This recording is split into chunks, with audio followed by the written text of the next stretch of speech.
আসসালামু আলাইকুম। আমাকে শুনতে পাচ্ছেন?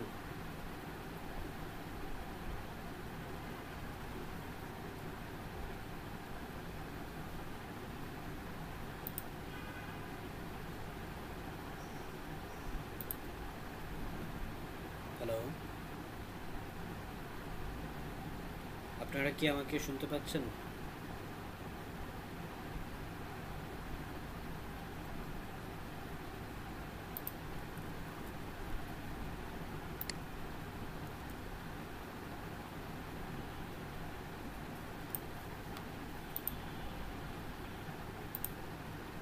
আমাকে যদি শুনতে পান কেউ একটু কাইন্ডলি রেসপন্স করুন।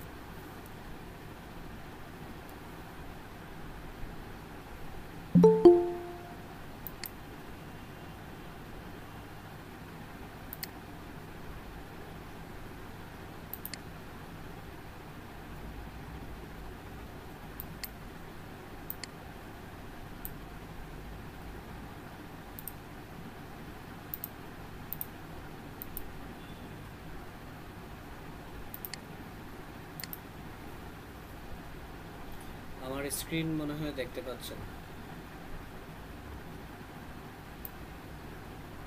একটু কনফার্ম করবেন আমাকে শুনতে পাচ্ছেন কিনা, স্ক্রিন দেখা যাচ্ছে কিনা।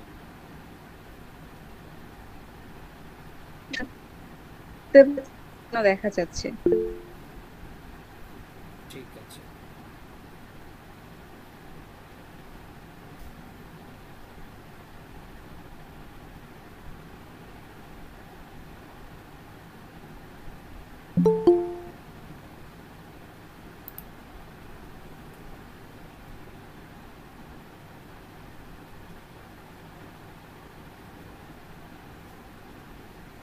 আচ্ছা, আমরা তাহলে শুরু করে দিই আজকে আমাদের প্রথম ক্লাসে। আমাদের এখানে আজকে ওরিয়েন্টেশন ক্লাস হচ্ছে। আমাদের বুট ক্যাম্পের প্রথম ক্লাসটাও ওরিয়েন্টেশনের পরপরই হয়ে যাবে, যেহেতু আমরা প্রথম ক্লাসে খুবই সামান্য টপিক রেখেছি। শুরু করার আগে আমি একটু আপনাদের সম্পর্কে জানতে চাই। আপনারা আসলে এখানে যারা আছেন সবাই বিএলটি স্টুডেন্ট। সো আমি একটু জানতে চাই যে আপনারা আসলে কোন ইনটেক থেকে, কে কোন ডিপার্টমেন্ট তো বেশিরভাগই আমি সিএসসি দেখতে পাচ্ছি, দু একজন আছেন বিবিএ থেকে। কার কত সেমিস্টার চলে, আর কেন আমাদের এই বুট ক্যাম্পে রেজিস্ট্রেশন আপনারা করেছেন, কারো কোনো স্পেসিফিকলি কোন ফিল্ডে ইন্টারেস্ট আছে সেটা একটু জানাবেন। আমি মনে হয় নাম বললে আপনাদের জন্য সুবিধা হবে। আমি একজনের নাম বলছি, আপনারা রেসপন্স করবেন। আমি এখানে প্রথমে দেখতে পাচ্ছি আহমেদ আরিয়ান।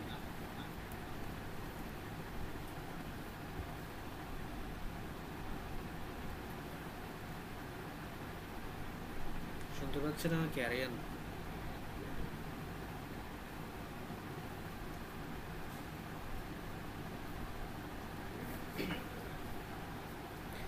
আচ্ছা, আমি পিসিতে নাই, কথা বলতে পারবো না। আচ্ছা, আমাকে স্যার বলার দরকার নাই। আমি আসলে আমি আমার পরিচয় একটু পরেই দিতে চাচ্ছিলাম, যেহেতু স্যার বললেন আমার মনে হয় আগেই পরিচয় দিয়ে ফেলা উচিত, বলে আবার স্যারটার বলা শুরু করে দেবেন। আমি বিউটির স্টুডেন্ট, আপনাদের সিনিয়র 39 থেকে ছিলাম। সো ভাইয়া বলতে পারেন, স্যার বলার দরকার নেই। আর আমি বিউটি স্টুডেন্ট বলে শুধুমাত্র বিউটি স্টুডেন্টদের জন্য আলাদা ব্যাচ করা হয়েছে। এই জন্য আপনারা এখানে এই ব্যাচে যারা আছেন সবাই বিউটি স্টুডেন্ট। আমাদের বিউটি স্টুডেন্ট প্রায় 70+ স্টুডেন্ট, শুধুমাত্র বিউটি স্টুডেন্টদের জন্য আলাদা 3টা ব্যাচ করা হয়েছে। সো আমাকে স্যার বলার দরকার নেই, ভাইয়া বলতে পারেন। ওকে, আহমদ আরিয়ান, আপনি মেসেজে আমাদেরকে বলতে পারেন আপনি কত ইনটেক থেকে, কত সেমিস্টার থেকে, আপনার কি টার্গেট আছে। পসিবল হলে আমরা মাইক্রোফোন অন করে বলি, আমরা সবাই শুনবো, মেসেজে না দিয়ে আমরা একটু বলার চেষ্টা করি। তাহলে আমাদের সাথে ইন্টারাকশনটা হলো, পরিচয় হলো, যেহেতু আমরা সবাই একই সেম ইউনিভার্সিটি স্টুডেন্ট।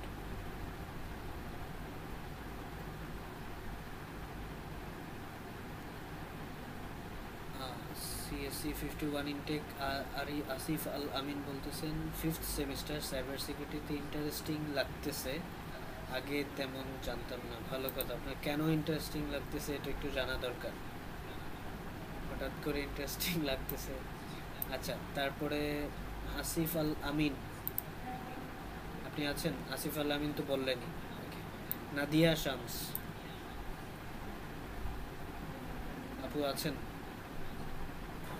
জি ভাই, আমি 5 ইন্টিগ্রেটের ফার্স্ট সেমিস্টার। ও, আপনি ফার্স্ট সেমিস্টার? তো আপনারা তো একেবারে হাই টাইম। বলেন তো কেন এই বুট ক্যাম্পে আপনার রেজিস্ট্রেশন করলেন? আপনার কি ইন্টারেস্ট, কি টার্গেট? সাইবার সিকিউরিটিতে ইন্টারেস্ট আছে, তো এটাই এক্সপ্লোর করতে যাচ্ছি আপাতত। যে সাইবার সিকিউরিটি মানে সম্পর্কে এটা কি কি জানেন? কি কি জানি বলতে, মানে এই সেক্টরটাতেই আর কি ইন্টারেস্টেড ছিলাম। তো মানে সিএসসি তে যেহেতু ভর্তি হয়েছি, তো এই সেক্টরে ইন্টারেস্টেড আপাতত, তো এটাই এক্সপ্লোর করতে যাচ্ছি আর কি। আচ্ছা, অনেকেই সিএসসিতে ভর্তি হয়ে প্রথম টার্গেট থাকে সাইবার সিকিউরিটি। যাই হোক, আপনার তো মনে হয় অনেকটা এরকম ব্যাপার না। যদি আপনার ঠিকঠাক গাইডলাইন থাকে, আপনি টার্গেটে স্থির থাকতে পারেন, সো এটা ইস্যু হবে না। তারপরে অপর্ণা ভৌমিক,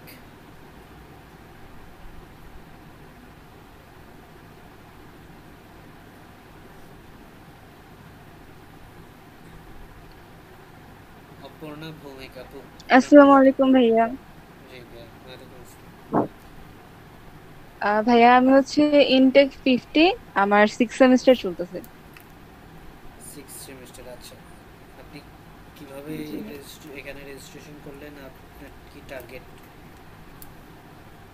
বেসিক্যালি হচ্ছে সাইবার সিকিউরিটি নিয়ে আগানোর ইচ্ছা, তো এর জন্য আসলে এখানে আসা।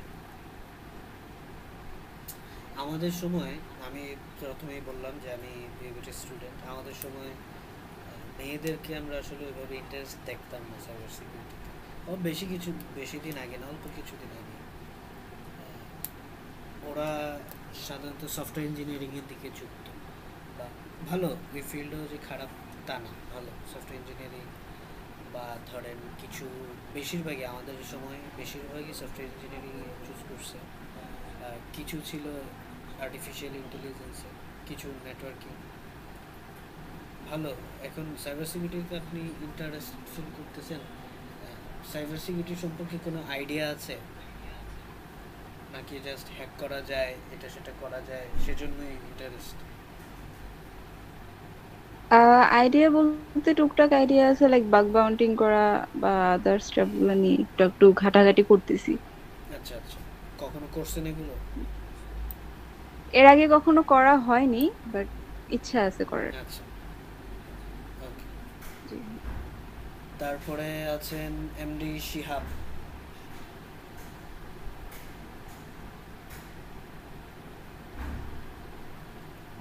ভাইয়া আছেন শিহাব?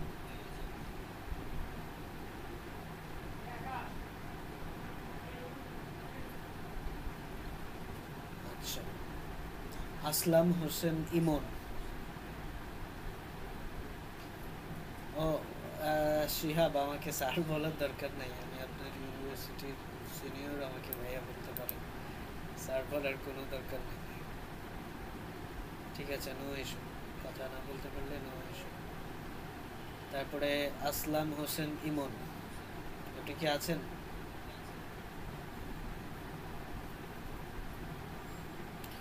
আচ্ছা, তারপরে এমডি হাবিব হোসেন।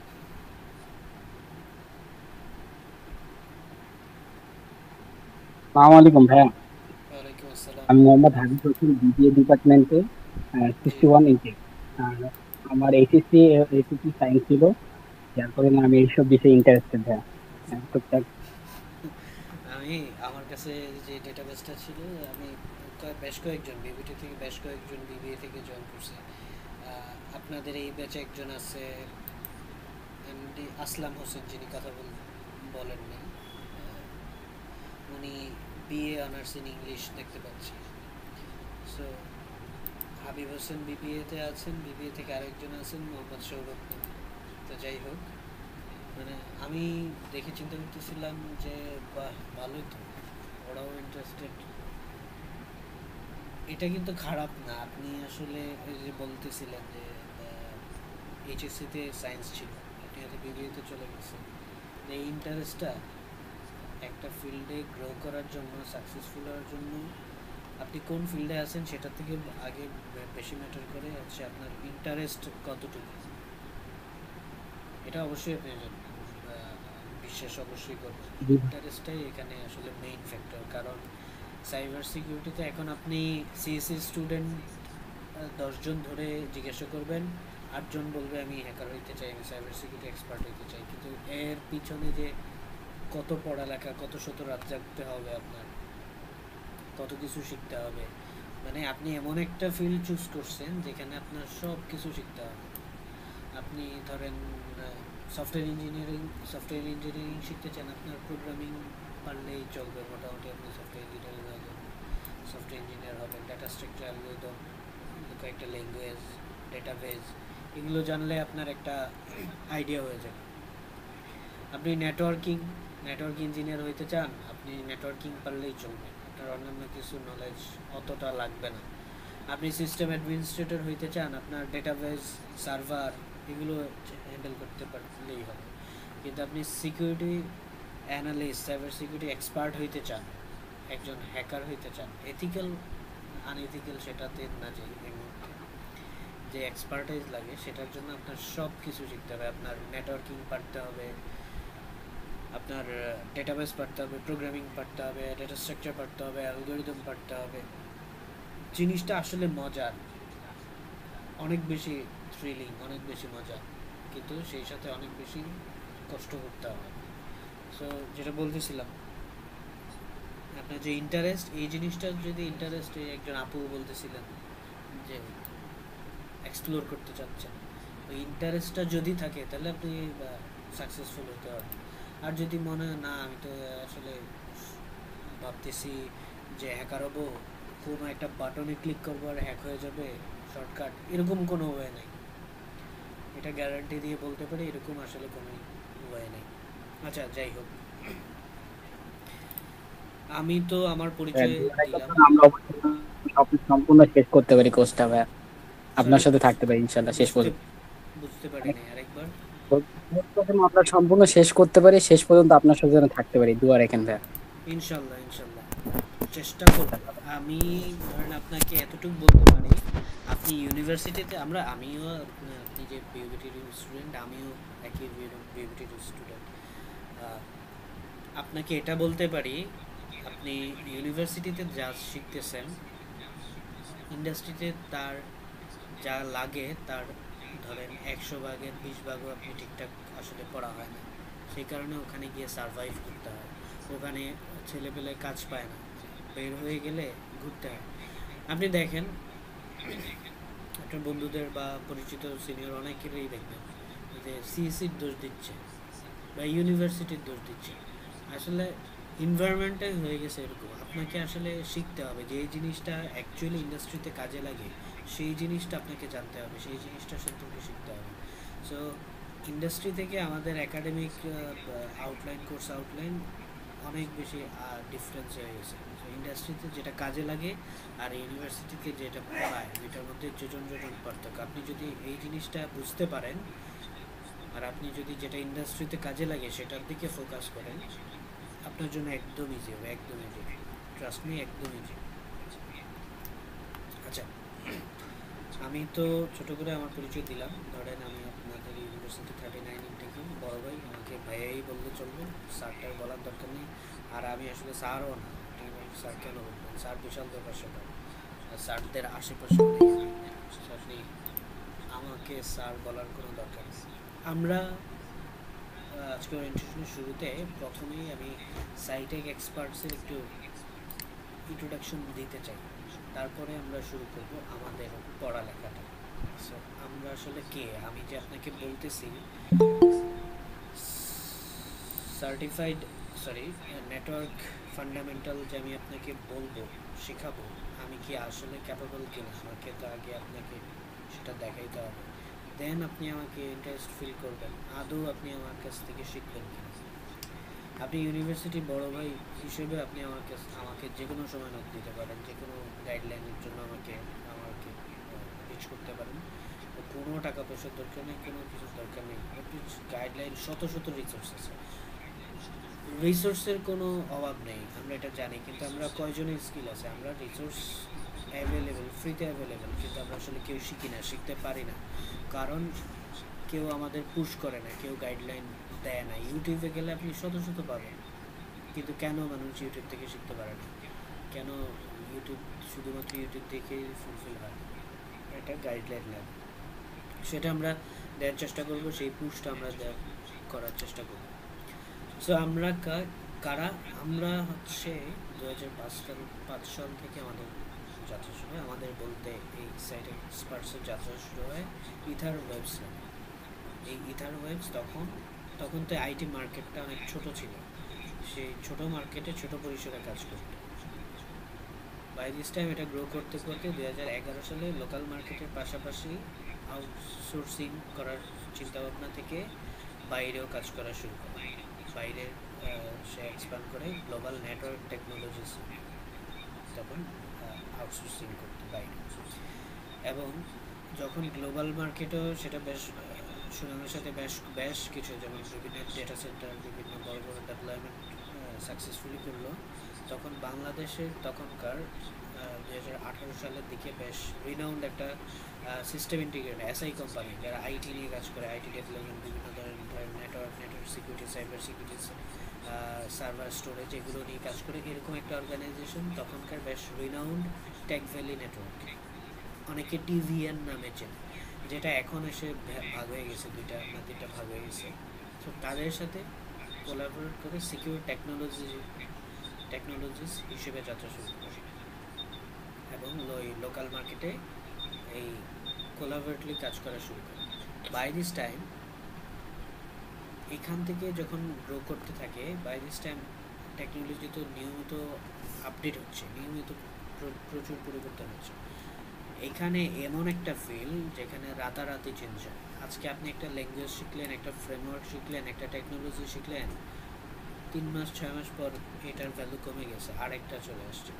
তাহলে আপনার ওই নলেজ কি বাদ? না, আপনি নতুনটা শিখবেন, কিন্তু আপনার ওই যে পিছনে যেটা শিখছিলেন সেই নলেজ কাজে লাগবে নাই, বিষয়টা এরকম না। আইটির নলেজের সবচেয়ে বড় সুবিধা হচ্ছে এই নলেজটা ট্রান্সফারেবল। সবচেয়ে বড় সুবিধা হচ্ছে ট্রান্সফারেবল নলেজ কোনটাকে বলা হয়? যে নলেজটা আপনি শিখছেন একটা কাজের জন্য, কিন্তু এটা অন্য কাজেও ইউজ করতে পারবেন। আমি যদি একটা এক্সাম্পল দিই, বিবিএর যে নলেজ, বিবিএর যারা আছেন তারা আবার অফেন্ডেড হয়েন না, জাস্ট বোঝার জন্য বলতেছি। ক্যালকুলেশনের যে হিসাব নলেজ, ক্যালকুলেশনের যে নলেজ, সেই নলেজটা কি আপনি প্রোগ্রামিংয়ে এসে কাজে লাগাইতে পারবেন? দুরূহ হয়ে যাবে। কিন্তু ধরেন আপনি সি প্লাস প্লাস শিখছেন, এখন নতুন করে আপনার ধরেন জাভা শিখতে হবে বা পাইথন শিখতে হবে, আপনাকে কি সি প্লাস প্লাসের নলেজ জাভা শিখতে হেল্প করবে না?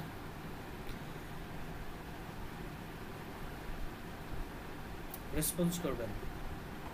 আমাদের ব্যাচে স্টুডেন্টের সংখ্যা আমরা সর্বোচ্চ 20 জন রাখা হয়েছে। এর কারণ হচ্ছে আমরা যেন সবার সাথে ইন্টারাকশনে যেতে পারি, 1-to-1 ইন্টারাকশনে যেতে পারি। আমরা চাইলে বিউটির 70+ যে আমাদের স্টুডেন্ট আছে সবাইকে একটা ব্যাচে আমরা নিয়ে আসতে পারতাম, আমরা ইচ্ছে করেই নিয়ে আসিনি, যাতে করে আমরা ডেলিভারিটা সুন্দর করে দিতে পারি, সবার সাথে যেন কথা বলতে পারি, সবাইকে যেন ধরে ধরে বোঝাইতে পারি। সো আপনি যদি আমার সাথে ইন্টারাকশনে না যান, আপনি আসলে বুঝবেন না। এই পুরো বুট ক্যাম্পটাই আসলে আপনাদের জন্য ফ্রি, এবং আমি আপনাদের ইউনিভার্সিটির সিনিয়র, সো আমার সাথে কথা বলার সময় আপনার কোনো হেজিটেশন ফিল করার কোনো দরকার নেই। আপনি ফার্স্ট ইয়ারে বেশ কয়েকজন দেখলাম, ফার্স্ট ইয়ার ফার্স্ট সেমিস্টার, আপনারা তো অনেক কিছুই জানেন না। সো আমি সিনিয়র হিসেবে আপনি আমাকে মনে করতে পারেন এই কোশ্চেন করবো কিনা, ওই কোশ্চেন করবো না, কোনো ইস্যু নাই। নিশ্চিন্তে নিঃসন্দেহে আপনার যে কোনো ধরনের কোশ্চেন আপনি করতে পারেন, যে কোনো ধরনের গাইডলাইন আপনার কোনটা শিখলে ভালো হবে। As a CSC student, CSC ব্যাকগ্রাউন্ডের স্টুডেন্ট হিসেবে আমি একটা আপনাকে দিতে হবে। সো ইন্টারাকশনে না আসলে আপনি আসলে এখান থেকে আউটপুটটা নিতে পারবেন না। আমি আসলে যা দিতে চাই, আমি ইন্ডাস্ট্রিতে কাজ করি আর আপনি পড়ালেখা করেন, দুইটার মধ্যে যে ডিফারেন্স, এটা যখন আপনি অ্যাকচুয়ালি ক্যাচ করতে পারবেন তখন আসলে বুঝতে পারবেন। আপনার তখন মনে হবে যে ইউনিভার্সিটিতে যে 4-5 লাখ 6 লাখ টাকা 8 লাখ টাকা খরচ করে যা পড়তেছি, তাহলে এটা কী লাভ? তাহলে কি আপনি পড়বেন না? অবশ্যই সেই নলেজেরও দরকার আছে, কিন্তু প্যারালালি আপনাকে এটাও চালায় যেতে হবে যদি আপনি সাকসেসফুল হইতে চান দ্রুত। ইউনিভার্সিটি লাইফ শেষ করার আগে, ইন কেস ক্ষেত্র বিশেষ ইউনিভার্সিটি লাইফ শেষ করার আগে হয়তো জব আপনি ইনশিওর করে ফেলতে পারেন, আল্লাহ যদি চান। সো আমরা আশা করি আমরা একটা ইন্টারেক্টিভ সেশন কন্ডাক্ট করতে পারি। আচ্ছা, সো 21 সালের পর থেকে আমরা এখন মার্কেটের সাইডে এক্সপার্টস হিসেবে কাজ করতেছি, আমরা পরিচিত আছি। আমরা কি নিয়ে কাজ করি? আমরা সাইবার সিকিউরিটি নিয়ে কাজ করি, আমরা ডেটা সেন্টার সলিউশন নিয়ে কাজ করি, নেটওয়ার্ক ট্রান্সফরমেশন নিয়ে কাজ করি, cloud transformation, outsourcing, training and skill development নিয়ে কাজ করি। সাইবার সিকিউরিটিতে কী হয়? আচ্ছা, সাইবার সিকিউরিটিতে একটা পোর্শন আছে অফেন্সিভ, একটা পোর্শন আছে ডিফেন্সিভ।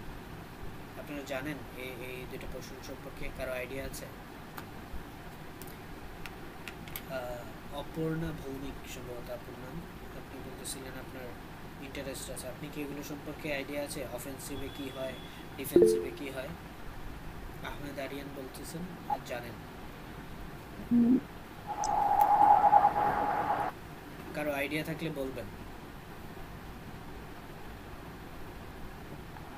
ভাইয়া কোয়েশ্চেনটা শুনিনি, আবার একটু বলবেন? বলতে চাচ্ছি সাইবার সিকিউরিটিতে একটা পোর্শন আছে অফেন্সিভ সিকিউরিটি, একটা পোর্শন আছে ডিফেন্সিভ সিকিউরিটি। অফেন্সিভ সিকিউরিটিতে কি নিয়ে কাজ হয় আর ডিফেন্সিভ সিকিউরিটিতে কি নিয়ে কাজ হয়, এটা কেউ বলতে পারবেন কিনা?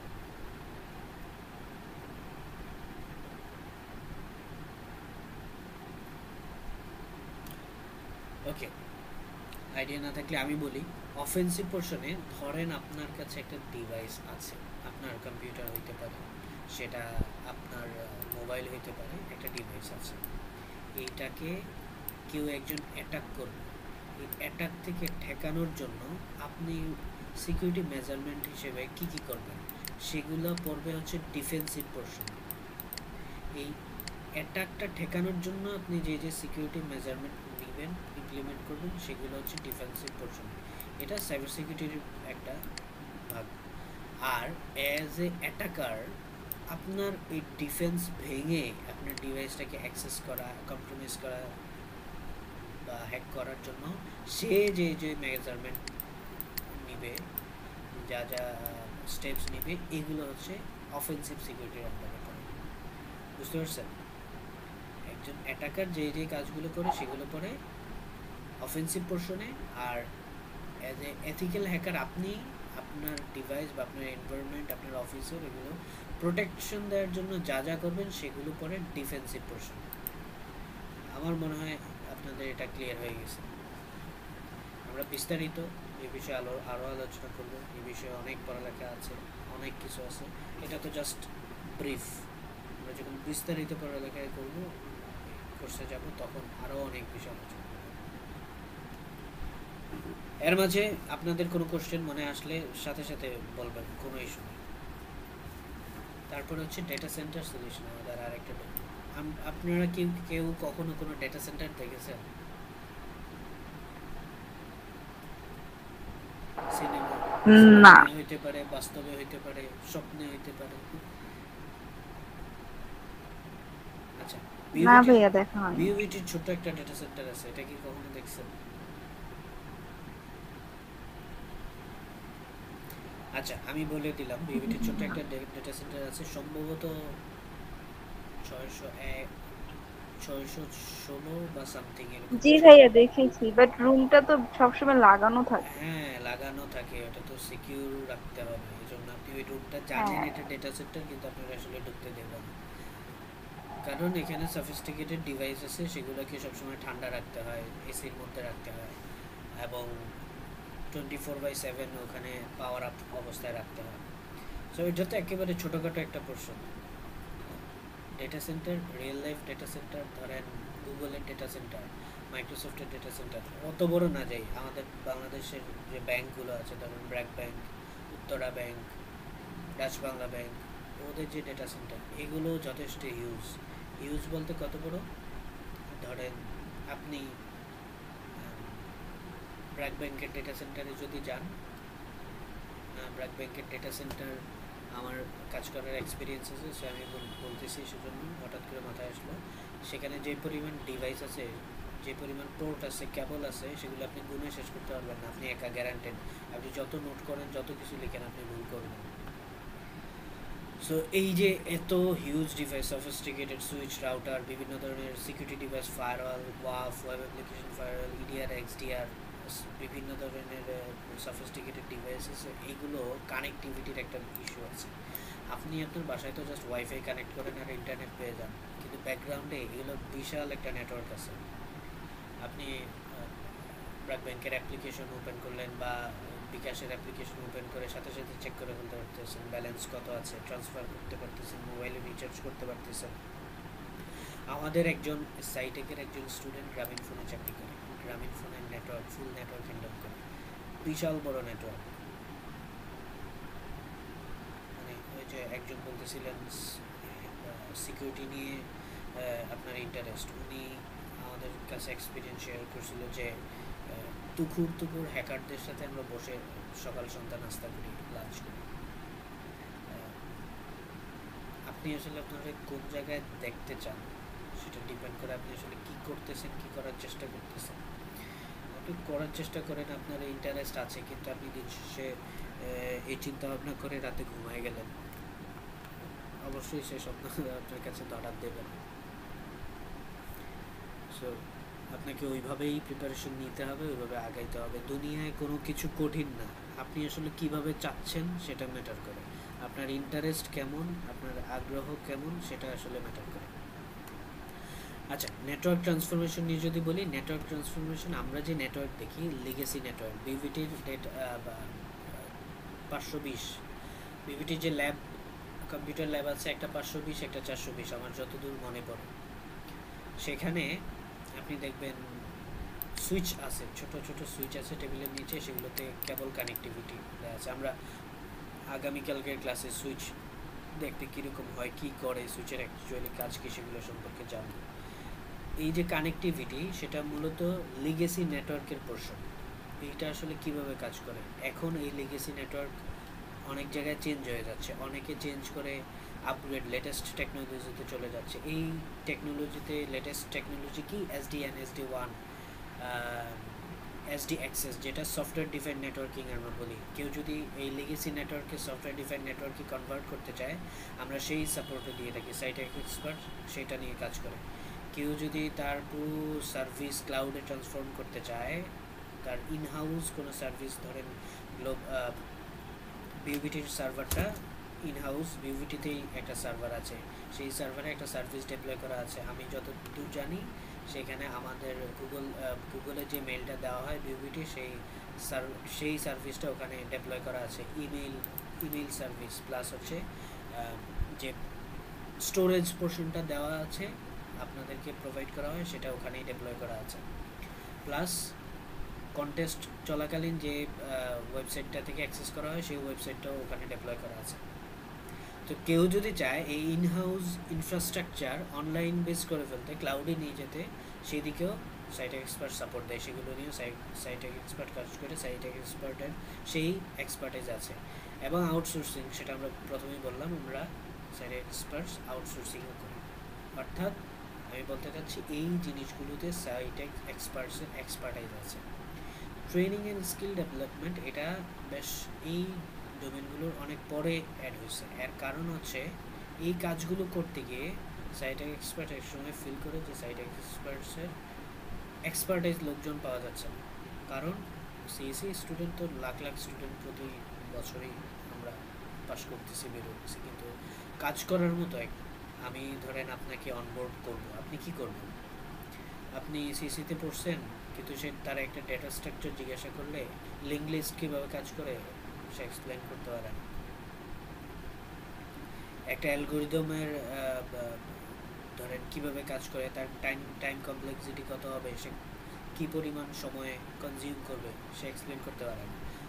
আপনি একটা জিনিস যদি জানেন সেটা সম্পর্কে কনফিডেন্টলি কথা বলতে পারতে হবে, এবং এমনভাবে বলতে হবে যে আপনি ধরেন ভুল করছেন, সেটাও ভুল কনফিডেন্সের সাথে বলতে হবে। তাহলে আপনাকে যে কেউ চুজ করবে যে আপনি হ্যাঁ আপনি পারবেন, আসলে আপনার সেই কনফিডেন্সটা আছে। সো সেখান থেকে আমাদের সেই ট্রেনিং অ্যান্ড স্কিল ডেভেলপমেন্টে আসে। আপনাদের সাথে আমাদের আসলে এই পোর্শনে কোনো কাজ এই মুহূর্তে নাই, কারণ আপনারা এটা নিয়ে কাজ করবেন না, আপনাদের এই মুহূর্তে এটার কাজ। আপনি যদি পরবর্তীতে কখনো সাইটেকে অনবোর্ড হন, আপনার জন্য সেই সুযোগটা আসবে যে আপনি এই পোর্শনগুলোতে লেটেস্ট টেকনোলজিগুলোতে কাজ করতে পারবেন সাইটেকের সাথে। সো আমরা যেখানে ছিলাম, পরের স্লাইডে যদি যাই, আমাদের এই ডোমেনগুলো বলা আছে এখানে: cyber security, data centre solution, network transformation. না না, আপনাদের জন্য আমাদের যে অফারিং সেগুলো হচ্ছে এই ট্রেনিং পোর্শনটা। আমরা আমাদের ট্রেনিং কী কী টপিকের উপর হয়? সাইবার সিকিউরিটির উপর আমাদের ট্রেনিং আছে, আমাদের ডিফেন্সিভ পোর্শনে আছে, আমাদের অফেন্সিভ পোর্শনে আছে। সিকিউরিটি টেস্টিং, বিভিন্ন web application, mobile application, network এনভায়রনমেন্টের সিকিউরিটি টেস্টিং হয়। এই যে একজন আপু, কে যেন সম্ভবত অপর্ণা ভৌমিক আপু বলতেছিলেন, ডেটা সেন্টার ইউবিটির আছে জানেন, কিন্তু আপনি কখনো এটা ঢুকতে পারেন না, বন্ধ থাকে। এইটাও এক ধরনের security testing. Real life data সেন্টারের আশেপাশেও আপনি যাইতে পারবেন না। বিবিটির ডেটা সেন্টারে তো দরজার সামনে দিয়ে যাইতে পারেন, রিয়েল লাইফ ডেটা সেন্টারের আশেপাশে যাইতে হলে আপনার অনেক স্টেপ পার করে আসতে হবে। আমরা ক্লাউড সিকিউরিটি নিয়ে ট্রেনিং করাই, নেটওয়ার্ক সিকিউরিটি নিয়ে আমাদের ট্রেনিং আছে। নেটওয়ার্ক অ্যাক্সেস কন্ট্রোল, এটাও নেটওয়ার্ক সিকিউরিটির একটা পোর্শন, শর্টকাটে বলা হয় ন্যাক। অর্থাৎ আপনি ওয়াইফাই কানেক্ট করবেন, আপনার সিকিউরিটি এনশিওর হইতে হবে। আপনি একটা ওয়েবসাইটে ঢুকবেন, সিকিউরিটি এনশিওর হইতে হবে। মানে যা কিছু করবেন এভরিথিং, এটাকে ZTNA বলা হয়, জিরো ট্রাস্ট নেটওয়ার্ক অ্যাক্সেস। অর্থাৎ আপনি নেটওয়ার্কে যাই করতে চান, আপনাকে কেউ কোনো ট্রাস্ট করবে না, আপনাকে প্রত্যেকবার সিকিউরিটি মেজারমেন্ট পাস করেই আসতে হবে। কেন? এটা আসলে বিশাল সফিস্টিকেটেড যে এনভায়রনমেন্ট, নেটওয়ার্ক এনভায়রনমেন্ট আর্কিটেকচার, সেটাকে প্রপারলি সিকিউর করার জন্য এই জিনিসটা করা হয়। আইডেন্টিটি অ্যাক্সেস ম্যানেজমেন্ট, আপনি যে আসলে কে, আপনি যে ধরেন বলতেছি শিহাব, আপনি যে আসলেই শিহাব নামে যে অন্য কেউ না, সেটা এনশিওর হবে কীভাবে? এই আইডেন্টিটি অ্যাক্সেস ম্যানেজমেন্ট দিয়ে। SDN SD1 আমরা বলতেছিলাম যে আমাদের বাসায় ইন্টারনেট কানেক্টিভিটি নর্মালি কীভাবে থাকে, ISP আপনাকে একটা কানেক্টিভিটি দিচ্ছে, আপনি রাউটারে লাগাইছেন, আর রাউটার থেকে SSID ব্রডকাস্ট করতেছে, আপনি সেটা মোবাইলে কানেক্ট করলেই ইন্টারনেট অ্যাক্সেস পেয়ে যাচ্ছেন। কিন্তু ব্যাকগ্রাউন্ডে এর বিশাল একটা কর্মযোগ্য আছে, যেটা legacy technology, MPLS, VPN, BGP, IBGP, BGP, OSPF, এই ধরনের টেকনোলজি ইউজ করা হতো। কিন্তু লেটেস্ট টেকনোলজিতে SDN, SD1, SD অ্যাক্সেস, এই ধরনের টেকনোলজি ইউজ হয়। OS virtualisation, OS operating system তো সম্পর্কে জানেন, আমাদের অপারেটিং সিস্টেমের ট্রেনিং আছে, লিনাক্সের ট্রেনিং আছে, উইন্ডোজ সার্ভারের ট্রেনিং আছে, রেড হ্যাটের ট্রেনিং আছে, আমরা সেন্টোসের ট্রেনিং করাই, উবুন্টু সার্ভারের ট্রেনিং করানো হয়। ভার্চুয়ালাইজেশন, আচ্ছা আপনারা কেউ ভার্চুয়ালাইজেশন ইউজ করছেন? করার কথা, অ্যাটলিস্ট নাম শোনার কথা। ভার্চুয়াল বক্সের নাম শুনছেন? সাইবার সিকিউরিটি নিয়ে কারো ইন্টারেস্ট থাকলে সে অ্যাটলিস্ট ভার্চুয়াল বক্সের নাম শুনবে। জি ভাই, ভার্চুয়াল বক্সের নাম শুনেছি। ইউজ করছেন কখনো ভার্চুয়াল বক্স? ইউজ করা হয়নি। আচ্ছা, ভার্চুয়াল বক্সের অল্টারনেটিভ একটা দুইটা বলতে পারবেন?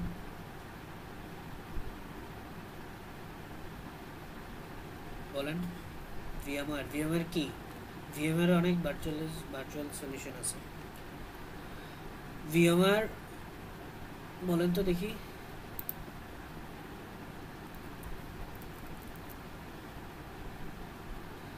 কে জন্য মেসেজ করলেন? ইয়েস ভিএমআর, আর কিছু বললেন? আচ্ছা, ভিএমআর আমরা ফ্রিতে যেটা পাই নর্মাল এন্ড ইউজের জন্য, ভিএমআর ওয়ার্কস্টেশনের আবার দুইটা ভার্সন আছে, একটা প্রো, একটা হচ্ছে আপনার ওয়ার্কস্টেশন।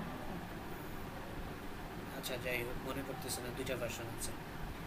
ইন্ডাস্ট্রি গেটে ভিএমআর এর আরেকটা ভার্সন আছে, সেটা হচ্ছে ভিএমআর ESXi। এই ভার্চুয়ালাইজেশনের দুইটা টাইপ হয়, একটা টাইপ 1 ভার্চুয়ালাইজেশন, একটা টাইপ 2 ভার্চুয়ালাইজেশন।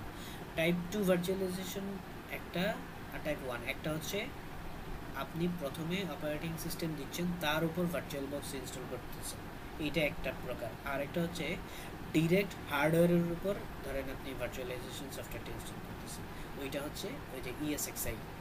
আর একটা আছে ওপেন সোর্স প্রক্সমক্স, মাইক্রোসফটের আছে হাইপারভাইজার। সো এরকম অনেক আছে। ব্যাকগ্রাউন্ডে আসলে কিভাবে কাজ করে, কেন আমরা আসলে ভার্চুয়ালাইজেশনটা রিয়েল লাইফে দরকার, এটা যদি আপনি বোঝেন, আপনি আসলে সাইবার সিকিউরিটিতে কাজ করতে হলে এই জিনিসগুলো আসলে জানতে হবে। আপনারা কি কেউ কখনো কোশ্চেন করছেন, মানে ভার্চুয়াল বক্স সম্পর্কে জানেন? অ্যাটলিস্ট জানার কথা যে কালি লিনাক্স সবাই ভার্চুয়াল বক্স বা ভিএমআর ওয়ার্কস্টেশন ইনস্টল করে, কিন্তু কেন ইনস্টল করে ভার্চুয়াল বক্সে বা এই ভার্চুয়ালাইজেশন সফটওয়্যারে, এই কোশ্চেনটা কারো মাথায় আসছে কখনো? বলতে পারবেন কেন?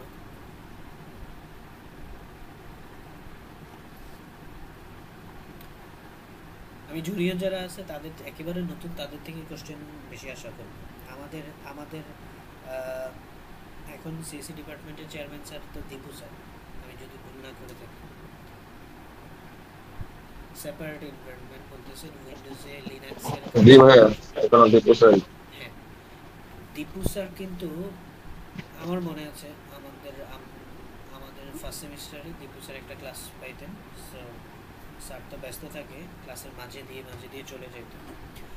বাই দিস টাইম আমি হচ্ছে যারা সবাই তো আমরা নতুন, আমরা কিছু জিনিস কেউ না বুঝলে সেটা বোর্ডে আঁকায় তাদের বোঝানোর চেষ্টা করতাম। একদিন হুট করে স্যার চলে আসছে, আমি তো ভয় পেয়েছি স্যারের অনুপস্থিতিতে আমি স্যারের দায়িত্ব পালন করতেছি, স্যারের পারমিশন ছাড়া, তো স্যার রেগে যাবে। কিন্তু স্যার আমার অভয় দিল, আরও উল্টা আমার বললো, আমি তো চলে যাচ্ছিলাম, আমার ডাইকে না যা করতেছো করো, দেখাও কি কী দেখাচ্ছিল। সো আমি এই কথাটা এই জন্য বললাম যে আপনার ওই কোশ্চেন করার মেন্টালিটি যদি থাকে, আপনি আসলে অনেক কিছু জানতে পারবেন, অনেক কিছু শিখতে পারবেন। আপনি ভুল করেন, কোনো ইস্যু নেই, আপনার কোশ্চেনের মাধ্যমে আপনার ওই ভুলটা ক্লিয়ার হয়ে যাবে। এবং এই জিনিসগুলো আপনি ইউনিভার্সিটি লাইফেও যদি, যে শুধু ইউনিভার্সিটি নেই, যেখানেই শিখতে যান, আপনি যদি চুপ করে থাকেন, ধরেন আপনি আমার কাছে একটা কোর্স এনরোল করছেন টাকা দিয়ে, আপনি যদি লজ্জা বা কি অন্যরা কি মনে করলো সেজন্য কিছু জিজ্ঞেস না করেন, কোশ্চেন না করেন, আপনি আসলে আলটিমেটলি শিখতে পারবেন না। আর এটা তো একেবারে ফ্রি, আপনি এখানে আপনাকে একটা বেসিক আইডিয়া দিব, সেখানে আপনার যত ধরনের কোশ্চেন। এবং আমরা যখন প্রথম ভর্তি হই, আমাদের এরকম কোনো অপশন ছিল না, এখন তো অনেক অপশন অ্যাভেলেবল। আমাদের জন্য এরকম অপশন থাকলে আমরা হয়তো, আল্লাহ যা করে ভালোর জন্য করে, কিন্তু আমার মনে হয় অপশন এরকম অ্যাভেলেবল থাকলে আমরা আরও অনেক কিছু অল্প সময়ে জানতে পারতাম।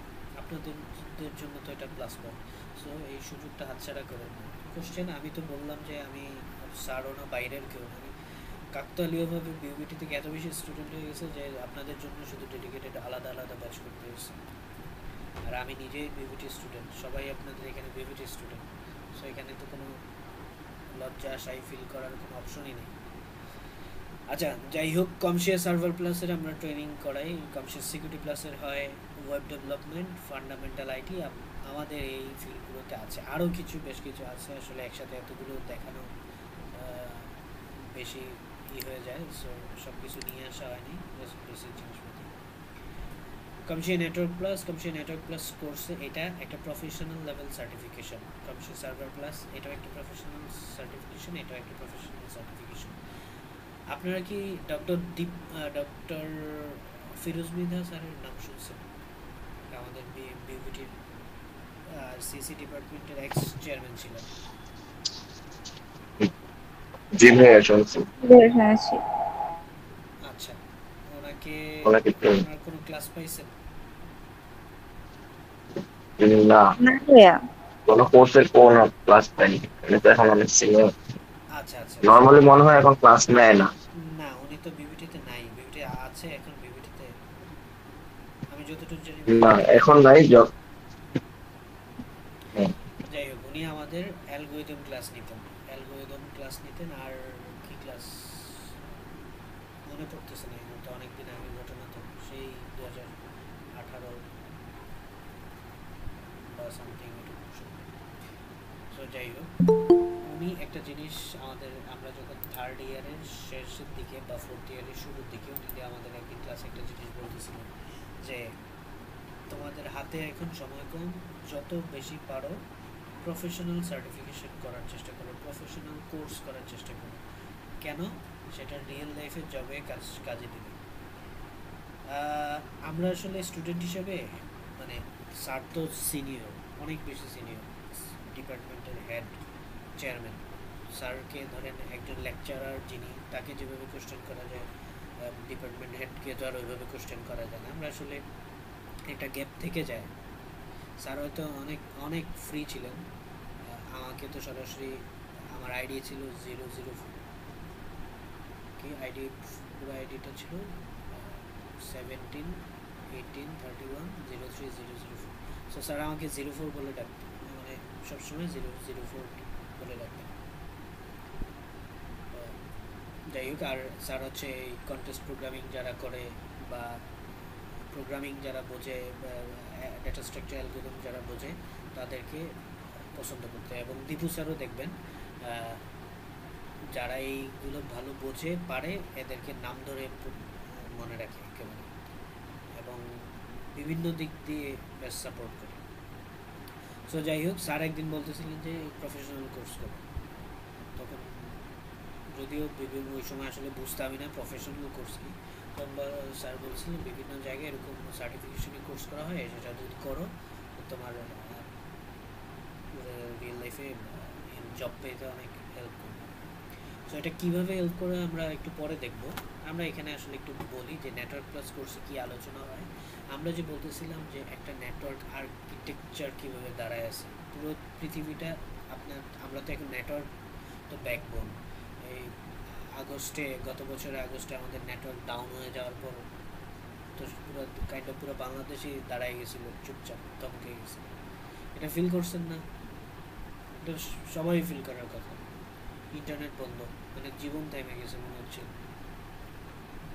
কার কার কি এক্সপিরিয়েন্স একটু বলবেন?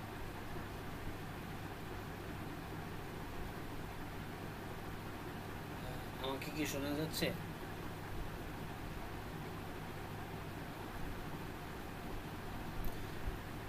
জি ভাইয়া। আপনাদের এক্সপিরিয়েন্স শেয়ার করতে পারেন, ইন্টারনেট বন্ধ হয়ে যাওয়ার পরে আপনাদের কেমন ফিল হয়েছিল বা সময় কিভাবে কাটছিল?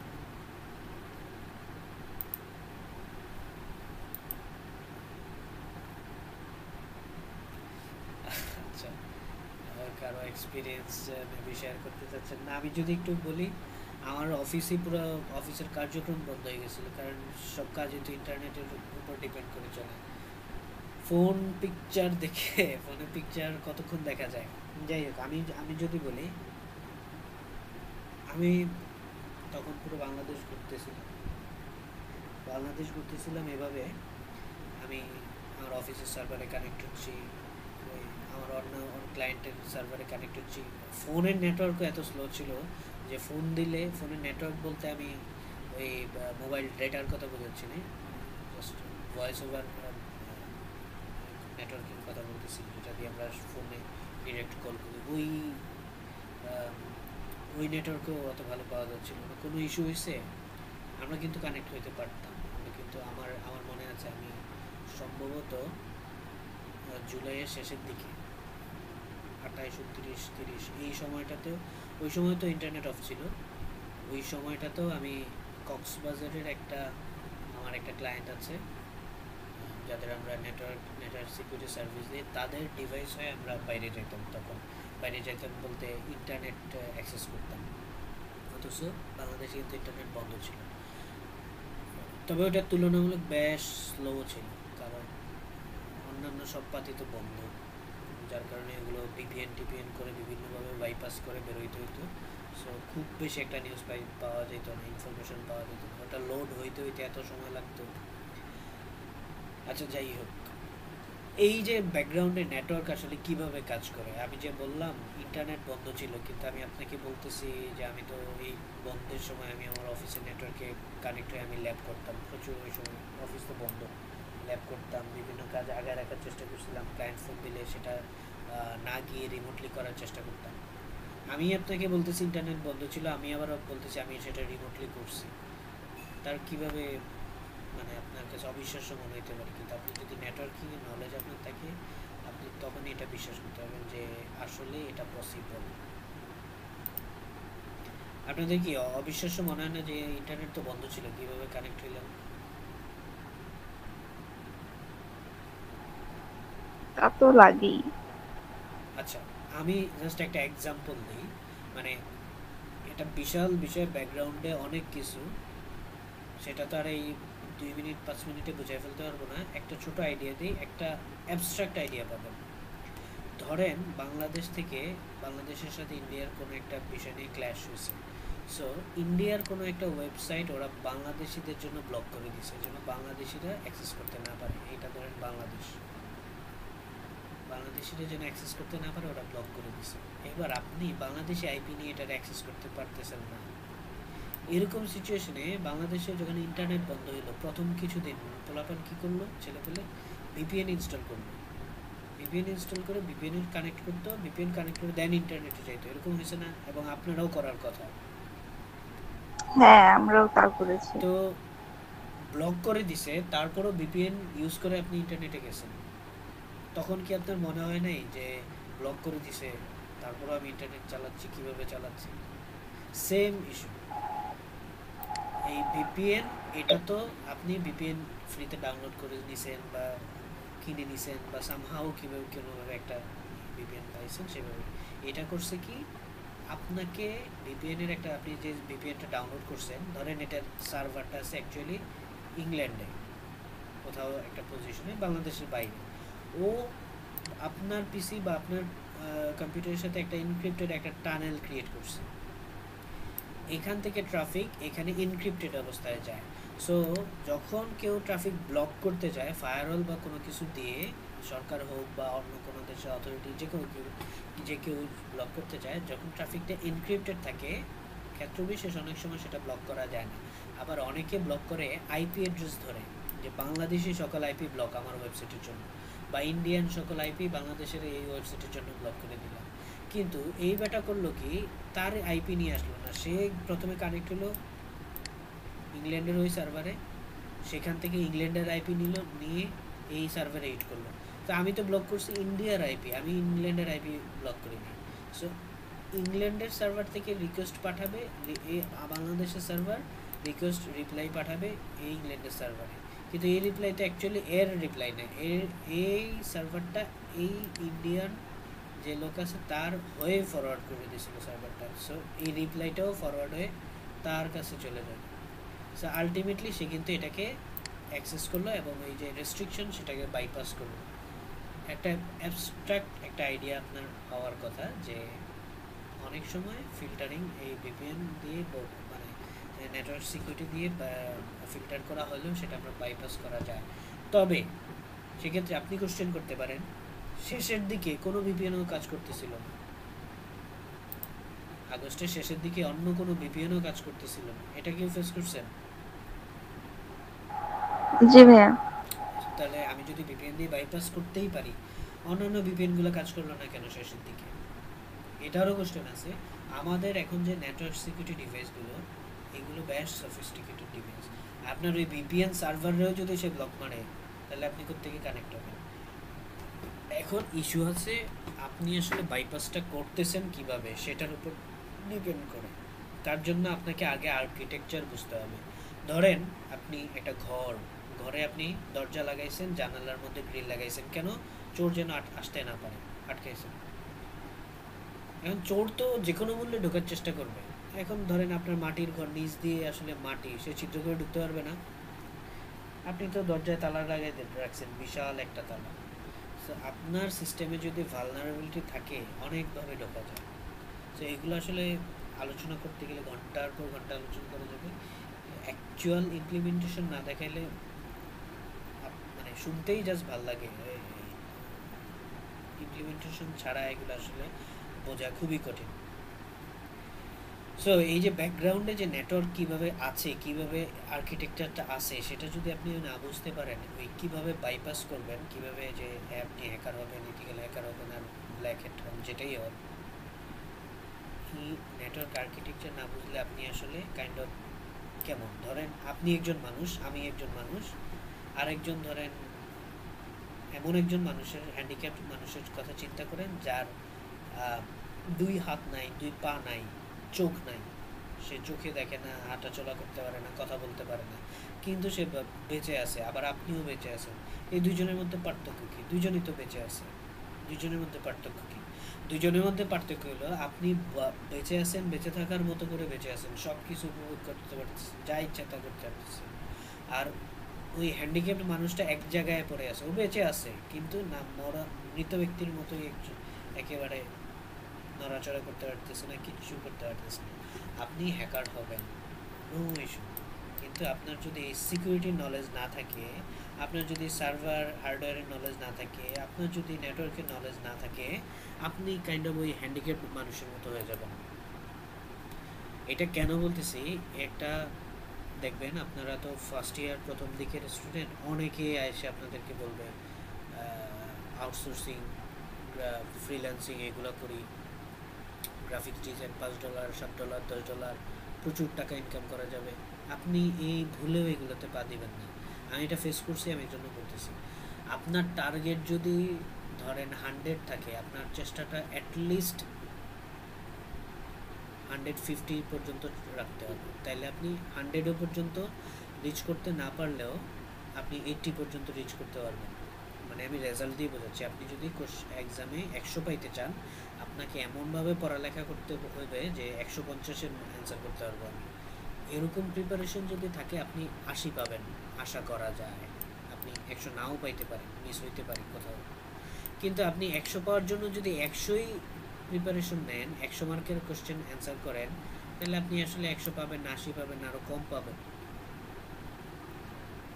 সো আপনি এথিক্যাল হ্যাকার হইতে হলে আপনাকে এথিক্যাল হ্যাকিং শেখার জন্য যা যা কিছু লাগে, আপনাদেরকে বোঝানোর জন্য বা নিজেকে এক্সপ্লেন করার জন্য বলতেছি না। আপনাদের একটা সত্যি ঘটনা বলি, আমাদের জোহা স্যারের নাম তো শুনছেন? জি ভাইয়া শুনেছি। আমাদের সময় অতনু সোম নামে একজন স্যার ছিলেন, জাভা পড়াইতেন, বেশ বস লেভেলে পড়াইতেন, চলে গেছেন। আমাদের সময় সুমন সাহা স্যার নামে একজন স্যার ছিলেন, ই পড়াইতেন, অপারেটিং সিস্টেম পড়াইতেন।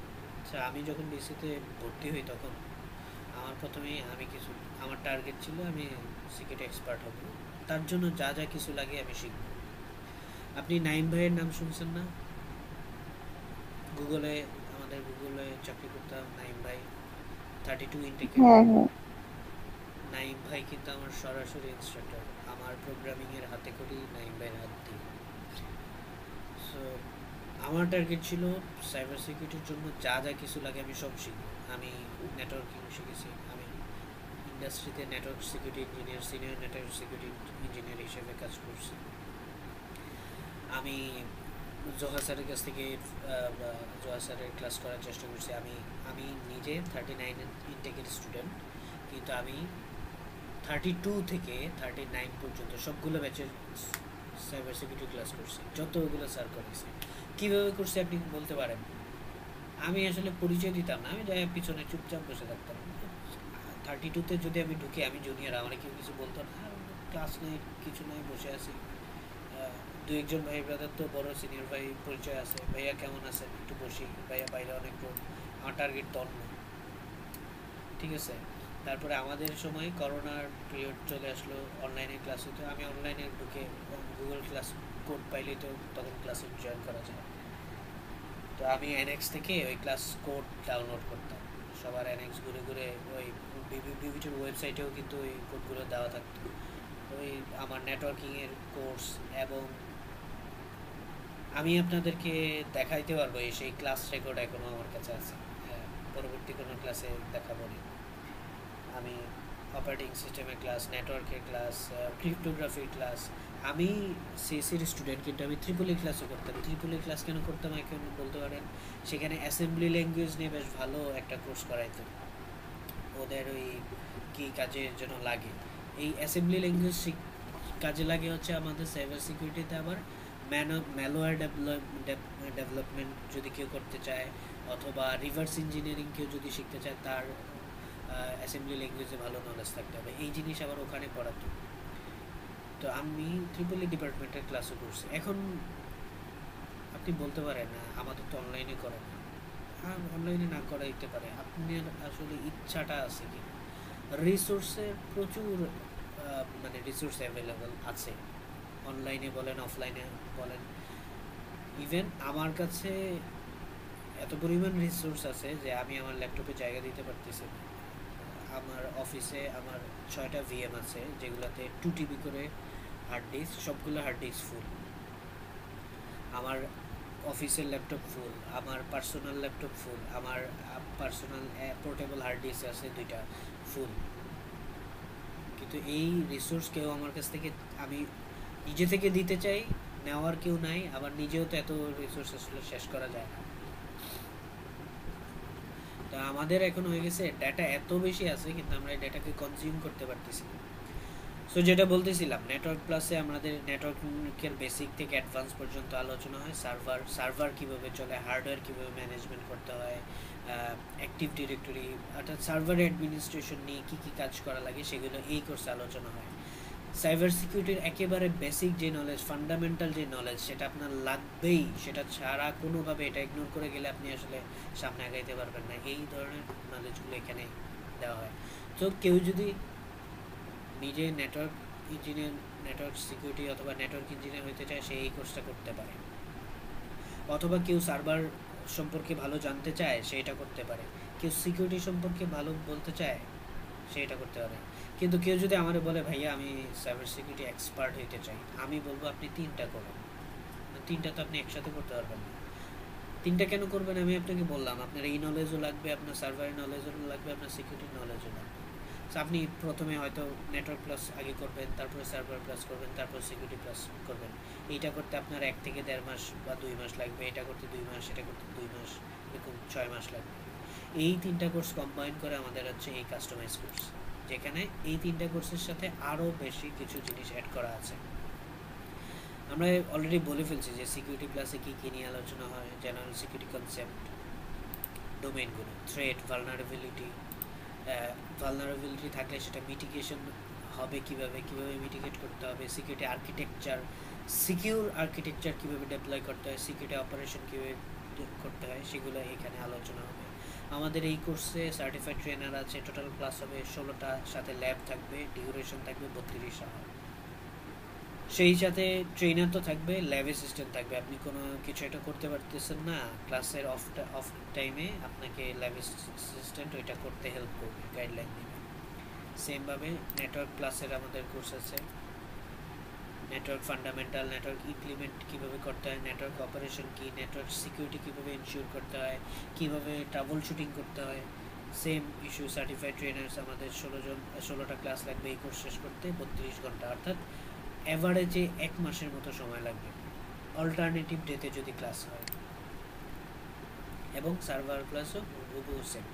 এই 3টা কোর্স একসাথে কম্বাইন করে হচ্ছে আমাদের, আমরা যে কাস্টম কোর্স বলতেছিলাম, IT administration and cyber defence. সেখানে আমরা নেটওয়ার্কিংয়ের একটা মডিউল রাখছি। এইখানে নেটওয়ার্কিংয়ের পুরো বেসিক টু অ্যাডভান্স আলোচনা হবে, এখানে সার্ভারের বেসিক টু অ্যাডভান্স আলোচনা করা হবে, এখানে operating system, extra operating system, Linux, সেই সাথে উইন্ডোজেরও অ্যাডমিনিস্ট্রেশন নিয়ে আলোচনা হবে। এখানে সিকিউরিটির অ্যাডমিনিস্ট্রেশন নিয়ে আলোচনা হবে, সিকিউরিটির নলেজ নিয়ে আলোচনা হবে। এবং যেহেতু এই প্রত্যেকটা মডিউল ইটসেলফ একটা কোর্স, এই ফুল কোর্সটা শেষ করতে গেলে আপনার অ্যাটলিস্ট 4 মাস সময় লাগবে, ক্ষেত্র বিশেষ আরও একটু বেশি সময়ও লাগে। সো ধরেন আপনি ফার্স্ট ইয়ারে আছেন বা সেকেন্ড ইয়ারে আছেন, আপনাদের জন্য এটা একটা ফুল মানে যাদের হাতে সময় আছে। আমাদের কাছে অনেক স্টুডেন্ট আসে এরকম, ভাইয়া আমরা তো মানে, আমি বলি আমাদের ইয়ে হয়েছে হচ্ছে, আমরা বেড়ে গেছে হচ্ছে 2022-এ। আমার ইনটেকে আমরা টোটাল, আমাদের সেকশন ছিল 2টা, সেকশন 1 অ্যান্ড সেকশন 2। আমাদের সেকশন 1 এবং 2 থেকে আমার জানা মতে সর্বোচ্চ 10 জন বের হওয়ার অল্প কিছুদিনের মধ্যে জব ইনশিওর হয়েছে। এখনো অনেকে আছে যারা এখনো মানে কোন জব পায় না। আমার বন্ধুরাও আছে, এবং আপনার ব্যাচ থেকেও আপনি এরকম অনেক দেখবেন। এটা কেন? এটা এই দোষটা আসলে কার? আপনি কাকে এই দোষ দিবেন? এই দোষ কি ইউনিভার্সিটিকে দিবেন? এই দোষ কি সিএসসি ডিপার্টমেন্টকে দিবেন, না সিএসসি সাবজেক্ট ইটসেলফ এইটাকে দিবেন, নাকি স্টুডেন্ট হিসেবে আপনার কোনো গাফিলতি ছিল? কার কি মতামত বলতে পারবেন? আমরা তো এটা জানি যে ঢাকা শহরে যদি বলা হয় একটা ঢিল যদি মারা হয়, তো এই ঢিলটা একটা সিসি স্টুডেন্টের মাথায় পড়বে। সিসি স্টুডেন্টের সংখ্যা এত বেশি, এই যোগটা তো মেবি আপনারা শুনছেন। বলতে পারবেন যে তাহলে এত বেশি সিসি স্টুডেন্ট জব পায় না কেন? আর আমরা যখন রিক্রুট করি আমাদের টিমে আমরা 3 জন সিনিয়র নেটওয়ার্ক সিকিউরিটি এক্সপার্ট খুঁজতেছি, আমরা লোক পাচ্ছি না। এটা কারেন্ট পজিশনে বা সিচুয়েশনের ঘটনা বলতেছি। আমাদের লোক নাই, নেয়ার মতো লোক নাই। আছে 7 বছর 10 বছর এক্সপিরিয়েন্স, সে দেখায় যে সিভিতে দেখা আছে সে 7 বছর কাজ করছে, এই কাজ করছে, সেই কাজ করছে, কিন্তু কোশ্চেন করলে বেসিক জায়গা থেকে অ্যান্সার করতে পারে না। আমি তো আমার থেকে সিনিয়র, আমার থেকে 7-8 বছর বেশি সিনিয়র সে কাজ করছে। সে আমার সামনে মানে নিজেকে জাহির করার জন্য বলতেছি না, সে আমার সামনে মানে আসেই না, কাজ নিয়ে আসেই না, কোনো কথাই বলে না। এই জিনিসটা ধরেন আমি যে একসাথে আমার একজন জুনিয়র, আমি তো তার জুনিয়র, আমার স্কোপটা এরকম হওয়ার কথা ছিল, আমি তার কাছ থেকে শিখবো। উল্টা সে আমার দিকে আমার মুখাপেক্ষি হয়ে থাকে। এটা বলতে লজ্জাজনক, তার সামনে হইলে আমি এটা কখনো বলতাম না, বলতে পারতাম না। এই জিনিসটা হওয়ার কারণ হচ্ছে আমরা আসলে ডিপে ডাইভ করতে চাই না। আমরা চেষ্টা করি যে আমরা হ্যাকিং হইতে চাই, আমরা হ্যাকার হইতে চাই। সিএসসিতে ভর্তি হয়েছি মানেই আমরা হ্যাকার হইতে চাই, সিএসসিতে ভর্তি হয়েছি মানে আমরা সফটওয়্যার ইঞ্জিনিয়ার হয়ে যেতে চাই। কিন্তু আমরা বোঝার চেষ্টা করি না হ্যাকার হইতে গেলে শর্টকাট কোনো ওয়ে নেই, সফটওয়্যার ইঞ্জিনিয়ার হইতে চাইলে শর্টকাট কোনো ওয়ে নেই। আপনি সাইবার সিকিউরিটি যদি চুজ করে থাকেন, কংগ্রেচুলেশন, আপনি এমন একটা ফিল্ড চুজ করছেন যেখানে সবচেয়ে বেশি পড়ালেখা। বুঝতে পারছেন কেন? আপনার নেটওয়ার্কের নলেজ লাগবে, সার্ভারের নলেজ লাগবে, অপারেটিং সিস্টেমের নলেজ লাগবে, সিকিউরিটির নলেজ লাগবে, আপনার প্রোগ্রামিংয়ের নলেজ লাগবে, আপনার লিনাক্সের নলেজ লাগবে, আপনার ওয়েব ডেভেলপমেন্টের নলেজ লাগবে। কি লাগবে না? কারণ আপনি তো হ্যাকার হিসেবে কখনো ওয়েবসাইট অ্যাক্সেস করার চেষ্টা করবেন, কখনো মোবাইল অ্যাপ্লিকেশন অ্যাক্সেস করার চেষ্টা করবেন, কখনো মোবাইল অ্যাক্সেস করার চেষ্টা করবেন, কখনো উইন্ডোজ ডিভাইস অ্যাক্সেস করার চেষ্টা করবেন। তাহলে এগুলো যদি করতে চান আপনার এগুলো সম্পর্কে নলেজ থাকতে হবে না? এগুলো নিয়ে এই নলেজ কোত্থেকে আসবে যদি আপনি এটা নিয়ে পড়ালেখা না করেন? আপনি কি বুঝতে পারছেন? মানে আমি কি বুঝাইতে পারছি যে আসলেই আপনার সাইবার সিকিউরিটির এক্সপার্ট হইতে হলে কেন এত বেশি পড়ালেখা দরকার, কেন এত বেশি নলেজ দরকার? জি ভাইয়া। কিন্তু আমরা আসলে এটা করতে চাই না, আমরা আসলে সহজ পথটা খুঁজে বের করার চেষ্টা করি। আপনি এমন একটা ফিল্ড চিন্তা করতেছেন যে নিজেরে হাইয়েস্ট লেভেলে নিয়ে যাইতে চাইতেছেন, কিন্তু আপনি আসলে পড়ালেখা করতে চান না, তা তো হবে না। মানে অসম্ভব কিছু না। যে এখানে যে বিবিএ থেকে আসছেন ওনাকে আমি গ্যারান্টি দিয়ে বলতে পারি আপনি পারবেন, যদি আপনার সেই মেন্টালিটি থাকে, সেই ধৈর্য থাকে, সেই সময় আপনি দেন। আমি গ্যারান্টি, আপনি আমার কাছ থেকে লিখিত নিলেও আমি লিখিত দিতে পারবো। এবং আমি যেই কোম্পানিতে আছি আমার হেড যিনি ছিলেন উনি একসময় আন্ডার-19 টিমের ক্রিকেটার ছিলেন। মানে এক্স হেড, আমার এক্স এইচওডি যিনি ছিলেন উনি আন্ডার-19 টিমের ক্রিকেটার ছিলেন, বাংলাদেশ অনূর্ধ্ব-19 দলের ক্রিকেটার ছিলেন। তো উনি বলতেছিলেন কথায় কথায় একদিন যে কোনো একজন পার্সনের সাথে ওনার পরিচয়, উনি বলতেছে ওনার নামটা হচ্ছে, আরে ভুলে হতে গেলাম, হাফিজ। বলছে হাফিজ তুই যদি মাসে মানে একটু ক্রিকেটে তো অনেক টাকা, ক্রিকেটে তো এখন অনেক টাকা, কিন্তু ওই সময় তো অত টাকা ছিল না। আর আন্ডার 19-এ তো অত টাকা পয়সা পাওয়া যায় না। তো উনি বলতেছে, আমাকে এরকম বলছিল, হাফিজ তুই যদি মাসে মানে ঘরে বসে, জাস্ট ঘরে বসে 10 লাখ টাকা ইনকাম করতে চাস, ধরেন কত আজকে থেকে 12-13 বছর, 2000, উনি বলতেছিলেন আমাকে যে 2007-8 সালে সম্ভবত এই ঘটনা, মাসে ঘরে বসে 8-10 লাখ টাকা যদি ইনকাম করতে চাস তাহলে তুই সিসিআই হইতে হবে। সিসিআই কি? উনি জিজ্ঞাসা করলো, সিসকো সার্টিফাইড ইন্টারনেট এক্সপার্ট, এটা একটা প্রফেশনাল সার্টিফিকেশন। সিসকোর যত সার্টিফিকেশন আছে তার টপ লেভেল সার্টিফিকেশন হচ্ছে সিসিআইই। এটা যদি হইতে পারে, সেটা হইলে তার ইনকাম এটা পসিবল।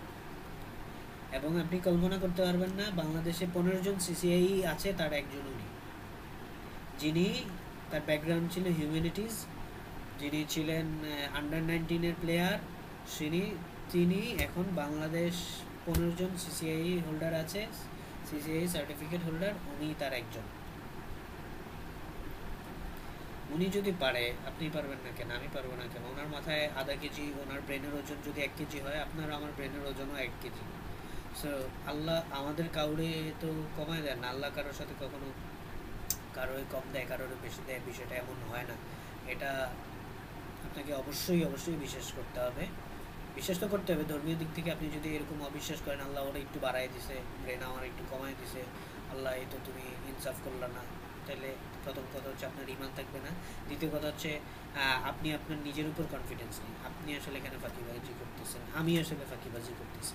আমি যে জিনিসটা পারি না সেটা আমার লেকিংসের জন্য পারি না। আমি ইউনিভার্সিটিতে দোষ দিয়ে আলটিমেটলি লাভ নেই।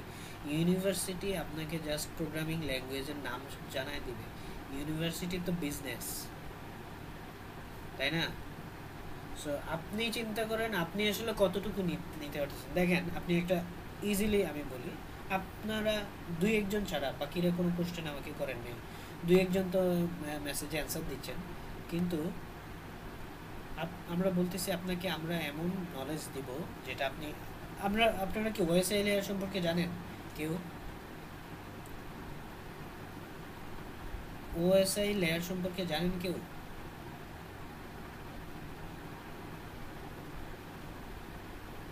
আচ্ছা, ওএসআই লেয়ার সম্পর্কে হয়তো জানেন না, আপনারা নেটওয়ার্কিং ভাইয়া পড়ছিলাম ওএসআই লেয়ার সম্পর্কে। ওএসআই লেয়ারে আমি আপনাকে গ্যারান্টি দিয়ে বলতে পারি, ইউনিভার্সিটিতে আপনাকে যা পড়াবে ওএসআই লেয়ার, আপনি নিজে মানে যে আপনারে পড়াবে, যে স্যার আপনাকে পড়াবে, সে নিজেও ক্লিয়ার করে বুঝাইতে পারবে না। আর ওএসআই লেয়ার তো আপনাকে না বুঝাইতে পারলে আপনি বুঝবেন কীভাবে? ওএসআই লেয়ার নেটওয়ার্কের একেবারে ফান্ডামেন্টাল একটা জিনিস, কিন্তু খুবই কঠিন একটা জিনিস। আবার বুঝতে পারলে একদম সহজ। আমরা ওএসআই লেয়ার আছে, আমাদের পরবর্তী ক্লাসে আছে, আমরাও পড়বো, মানে আমরাও পড়াবো, সেটা আপনি পড়বেন। আর আপনি ইউনিভার্সিটি থেকে পড়ে যদি থাকেন তাহলে তো অবশ্যই, আর যারা নতুন আছেন তারা পরবর্তীতে ইউনিভার্সিটিতে পড়বেন, দুইটা আপনারা কম্পেয়ার করতে পারবেন। আমি কেন কনফিডেন্সের সাথে বলতেছি, আমি ইন্ডাস্ট্রিতে কাজ করি, আর যেই স্যার আপনাকে পড়ায় তিনি কখনো ওএসআই লেয়ারে ফিজিক্যালি হাত দেয় নাই, উনি ওই ডিভাইসে কখনো কাজই করেনি। উনি থিওরি পড়ে আপনাকে পড়াবেন, আর আমি থিওরি পড়ছি, হ্যান্ডস অন কাজ করছি, দেন আমি আপনাকে পড়াবো। দুইটার মধ্যে অনেক বেশি পার্থক্য রয়েছে। ওএসআই লেয়ার যে বোঝে তার জন্য বলা হয় নেটওয়ার্ক সিকিউরিটি, নেটওয়ার্কের অর্ধেক সে বুঝে গেছে। তো যাই হোক, এই কোর্স যদি কেউ এনরোল করেন তাহলে তার জন্য মানে এক কোর্সে 4টা জিনিসই কভার করবে, এবং এইটা কনফিডেন্টলি যদি শেষ করে, আমি তাকে গ্যারান্টি দিয়ে বলতে পারবো, আপনি যদি আমার সাথে এটা কনফিডেন্টলি শেষ করেন, আমি যা যা বলবো সেভাবে মেনটেন করতে পারেন, আপনি অ্যাটলিস্ট একটা জবে ল্যান্ড করতে পারবেন এই কোর্স শেষ করলে। জবে, রিয়েল লাইফ জবে, ইন্ডাস্ট্রিতে ল্যান্ড করতে যা যা কিছু লাগে সব কিছু এখানে কভার করবে। তাহলে আপনি বলতে পারেন আগের জিনিসটা খারাপ, এটা খারাপ, সার্ভার প্লাস খারাপ, কনশিয়া প্লাস খারাপ, নেটওয়ার্ক প্লাস খারাপ। না, এগুলো খারাপ না, এগুলোর জিনিসটাই এখানে কম্বাইন করে আসছে। তো কেউ যদি চায় একটা সিঙ্গেল করতে, তার জন্য ওকে ফাইন, নো ইস্যু, কোনো সমস্যা নেই। আমাদের আরও কিছু আছে, তবে এখানে যেটা বলা হচ্ছে, এই ফুল কোর্সটা শেষ করতে 4 মাসের বেশি সময় লাগে। ডিপ্লোমা কোর্স আমাদের এই 2টা কোর্স 6 মাসের বেশি সময় লাগে। আমাদের কিছু ওই 4 মাসের কোর্সের মতো আরও কিছু কাস্টম কোর্স আছে। যেগুলো IT administration and cyber defence, আমরা অলরেডি এটা নিয়ে আলোচনা করছি। Ethical hacking and penetration testing with Kali Linux, সক অ্যানালিস্ট উইথ ওয়াজু। জোহা স্যারের কাছ থেকে অ্যাটলিস্ট 1000 বার সক সম্পর্কে শুনবেন, যদি জোহা স্যারকে শুনে থাকেন, স্যারের ক্লাস করে থাকেন। ফর্টিনেট, একজন বলতেছেন ফায়ারওয়াল থেকে কিভাবে ব্লক করে বা এরকম সম্ভবত বলতেছিলেন, বা বিউপিটির আরেকটা ব্যাচ ছিল, আমি একটু আগে ক্লাস নিচ্ছিলাম, তারাও এই জিনিসটাতে খুবই ইন্টারেস্ট ফিল করছে, অনেক কোশ্চেন করলো ফায়ারওয়াল নিয়ে, ইমেল সিকিউরিটি কীভাবে ইমেল ব্লক করে। আমাদের যদিও এই পোর্শনে এখানে নাই, আমাদের এই বুট ক্যাম্পে এটা অ্যাডভান্স টপিক আমরা দেখাতে পারবো না, কিন্তু আমাদের পরবর্তী কোর্সে একেবারে ডেপ্লয় করে আমরা দেখাতে পারবো। এবং হয়তো ক্লাস এই বুট ক্যাম্পে রিয়েল ফায়ারওয়াল আমরা অ্যাক্সেস করে আপনাদের দেখাবো যে অ্যাকচুয়ালি সেখানে কীভাবে কাজ হয়, কীভাবে কাজ করে।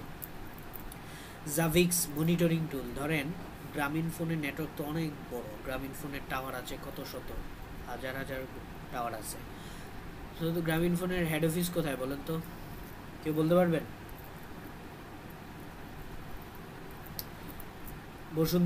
বসুন্ধরাতে না, অ্যাকচুয়ালি ওই যমুনা ফিউচার পার্কের পাশে যে রোডটা আছে বসুন্ধরা গেছে, ওই সেই গ্রামীণ ফোনের হেড অফিস, এটাকে কি বলে, যাই হোক নামটা মনে নাই। তো সেখান থেকে গ্রামীণ ফোনের আইটি টিম সেখান থেকে বসে বসে বান্দরবান, খাগড়াছড়ি, কক্সবাজার যে গ্রামীণ ফোনের টাওয়ার আছে সেটা কোন ডিভাইস সার্ভার ডাউন হয়ে গেছে, কোন ব্যাটারি ডাউন হয়ে গেছে, সেটা মনিটর করা কঠিন না? সেটা তো মনিটর করা ইম্পসিবল কাইন্ড অফ। সেটা আসলে কিভাবে মনিটর হয়, এই লার্জ স্কেলে মনিটরিংগুলো হয় জাবিক্স দিয়ে, যেটা ইটসেলফ একটা ওপেন সোর্স সফটওয়্যার। অর্থাৎ এইটা শিখতে আপনার যা খরচ তাই, এই সফটওয়্যার ইনস্টল করা, সফটওয়্যার কেনা, এগুলোতে আপনার কোনো খরচ নেই। এই ফর্টিনেট কিনতে অনেক খরচ, একটা ফর্টিনেট ডিভাইস কিনতে 8-10 লাখ টাকা। ডিভাইসের থেকে লাইসেন্সের দাম বেশি, লাইসেন্স ছাড়া ডিভাইস কোনো কাজ করবে না, দাম একটা বক্স লাইসেন্স ছাড়া। ফর্টিনেটের একটা ডিভাইসের দাম যদি হয়, ধরেন ছোটোখাটো একটা ডিভাইস বক্সের দাম যদি হয় 10 লাখ টাকা, ও লাইসেন্সের দাম থাকে 30 লাখ টাকা। কিন্তু এই ওপেন সোর্সগুলোতে এগুলো আবার এই রেস্ট্রিকশন নাই, একদম ফ্রি। আপনি জাস্ট শিখতে, ইমপ্লিমেন্ট করতে যা যা নলেজ লাগবে সেটা দরকার। ডস, ডিডস, ডিআরডস, বটনেট ফান্ডামেন্টাল নিয়ে আমাদের কোর্স আছে। আপনারা ডস শুনতে পারবেন, শুনে থাকতে পারেন, ডিডস শুনতে পারেন, ডিআরডসের নাম কে শুনছেন? বলতে পারবেন যে আমি ডিআরডস সম্পর্কে জানি? কেউ একজন বলতে ভাইয়া পারবেন যে আমি ডিআরডস এর ডিআরডস নাম সম্পর্কে শুনছি, বাট শুনছি? এটা সম্পর্কে আইডিয়া নেই।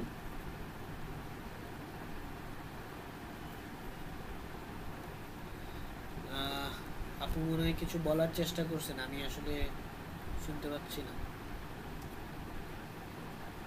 হ্যাঁ, আমি বলেছিলাম হচ্ছে ডিআরডস এর নাম শুনেছি, বাট somehow এটা সম্পর্কে তেমন আইডিয়া আমার নেই। হেডফোনটা ডিসকানেক্ট হয়ে গেছে, আমি হচ্ছে একটু শেয়ারটা অফ করে আবার শেয়ার দিচ্ছি।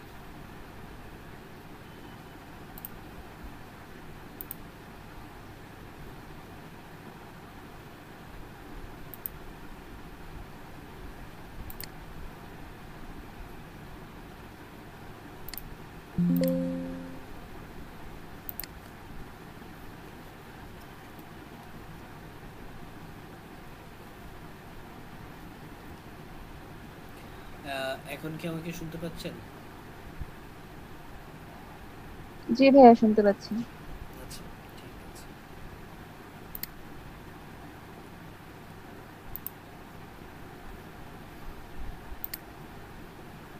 আচ্ছা, ডিআরডস সম্পর্কে একটা কোশ্চেন করছিলাম, বলেন তো আপনারা, আমি আসলে শুনতে পাইনি।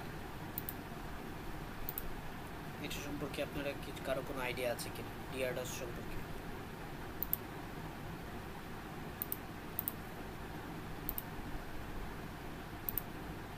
আচ্ছা ভাইয়া নাম শুনেছি কিন্তু আইডিয়া নেই।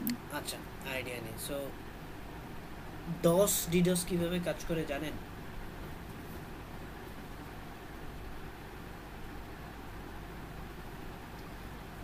ভাইয়া ডস এর ফুল ফর্মটা একটু বললে বোধহয় মনে পড়ছে। Denial of service. এটা একটা অ্যাটাক, ডস অ্যাটাক, ডিডস এটাও অ্যাটাক, এটাও অ্যাটাক, বটনেট।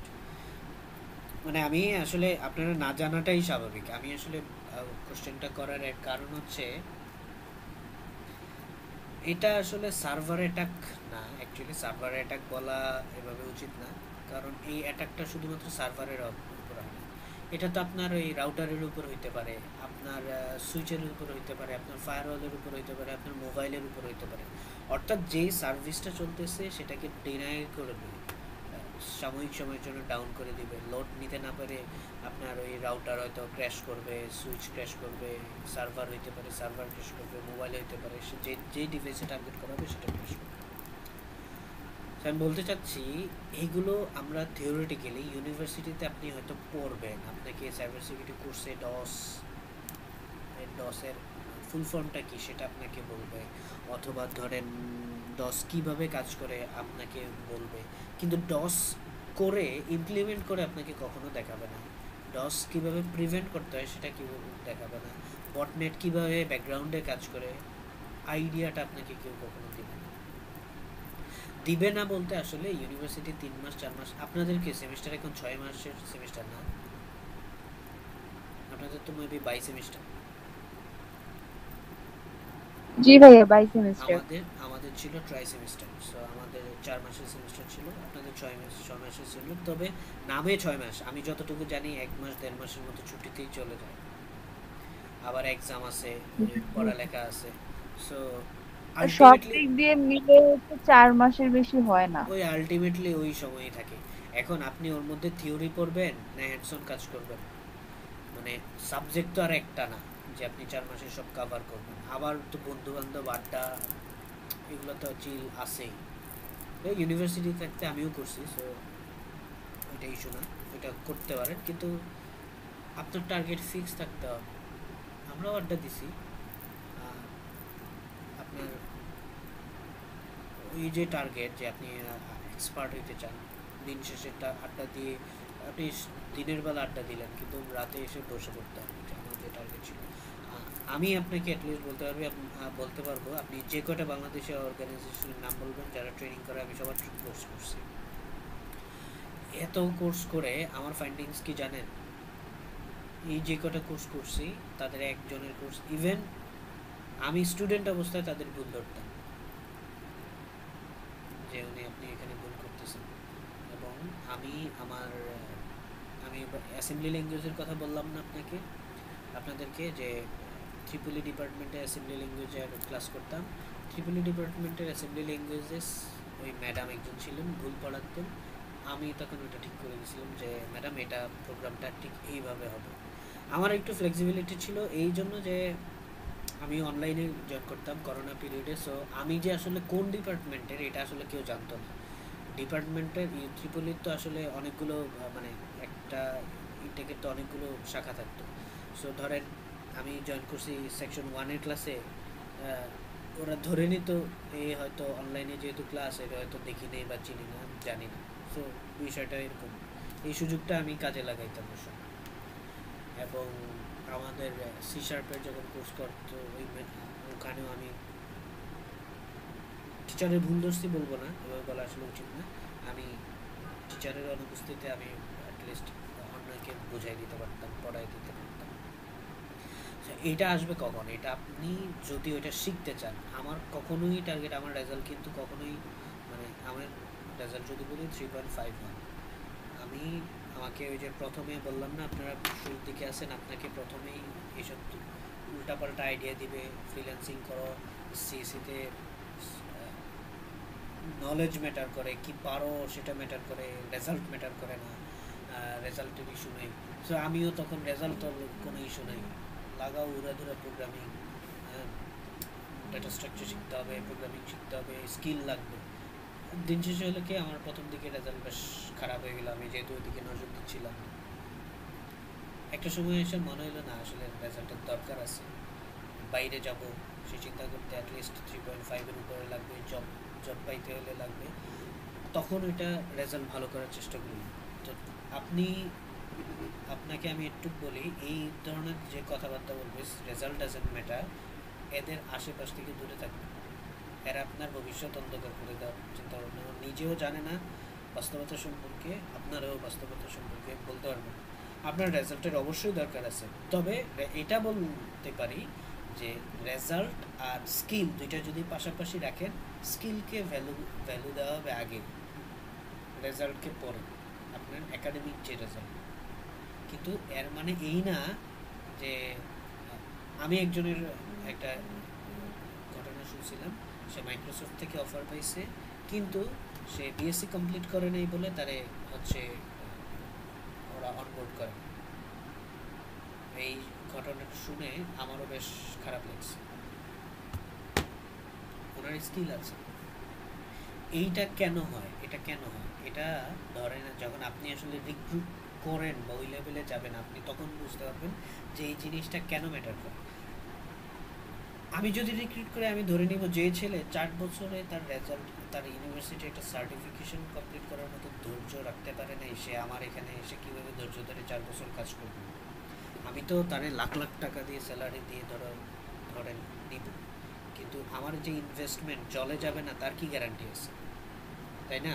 আমি কীভাবে চিন্তা করি না, আমি তো টাকা ইনভেস্ট করব, আমি আমার সময় ইনভেস্ট করব, আমার কোম্পানির অ্যাসেট তার উপর ইনভেস্ট হবে। সো ওরা আসলে ওই লেভেলে চিন্তা করে। তো আপনার আসলে আলটিমেটলি রেজাল্ট ভালো রাখতে হবে, আপনার স্কিলও গেইন করতে হবে, দুইটাই রাখতে হবে, প্যারালালি ঠিক রাখতে হবে।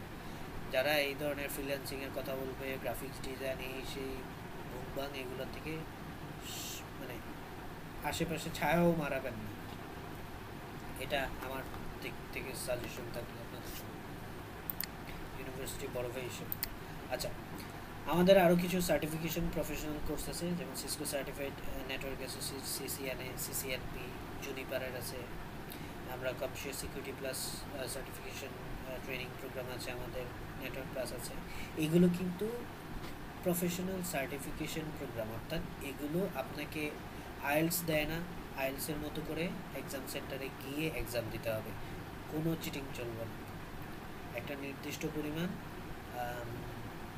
রেজিস্ট্রেশন ফি দিয়ে রেজিস্ট্রেশন করে দেন ওই এক্সামে পাশ করে আসতে হবে, পাশ করে আসলে দেন আপনি সিসিএনে পারবেন। কিন্তু তার আগে ট্রেনিং করতে হবে, আপনার তো পড়ালেখা করে নিতে হবে।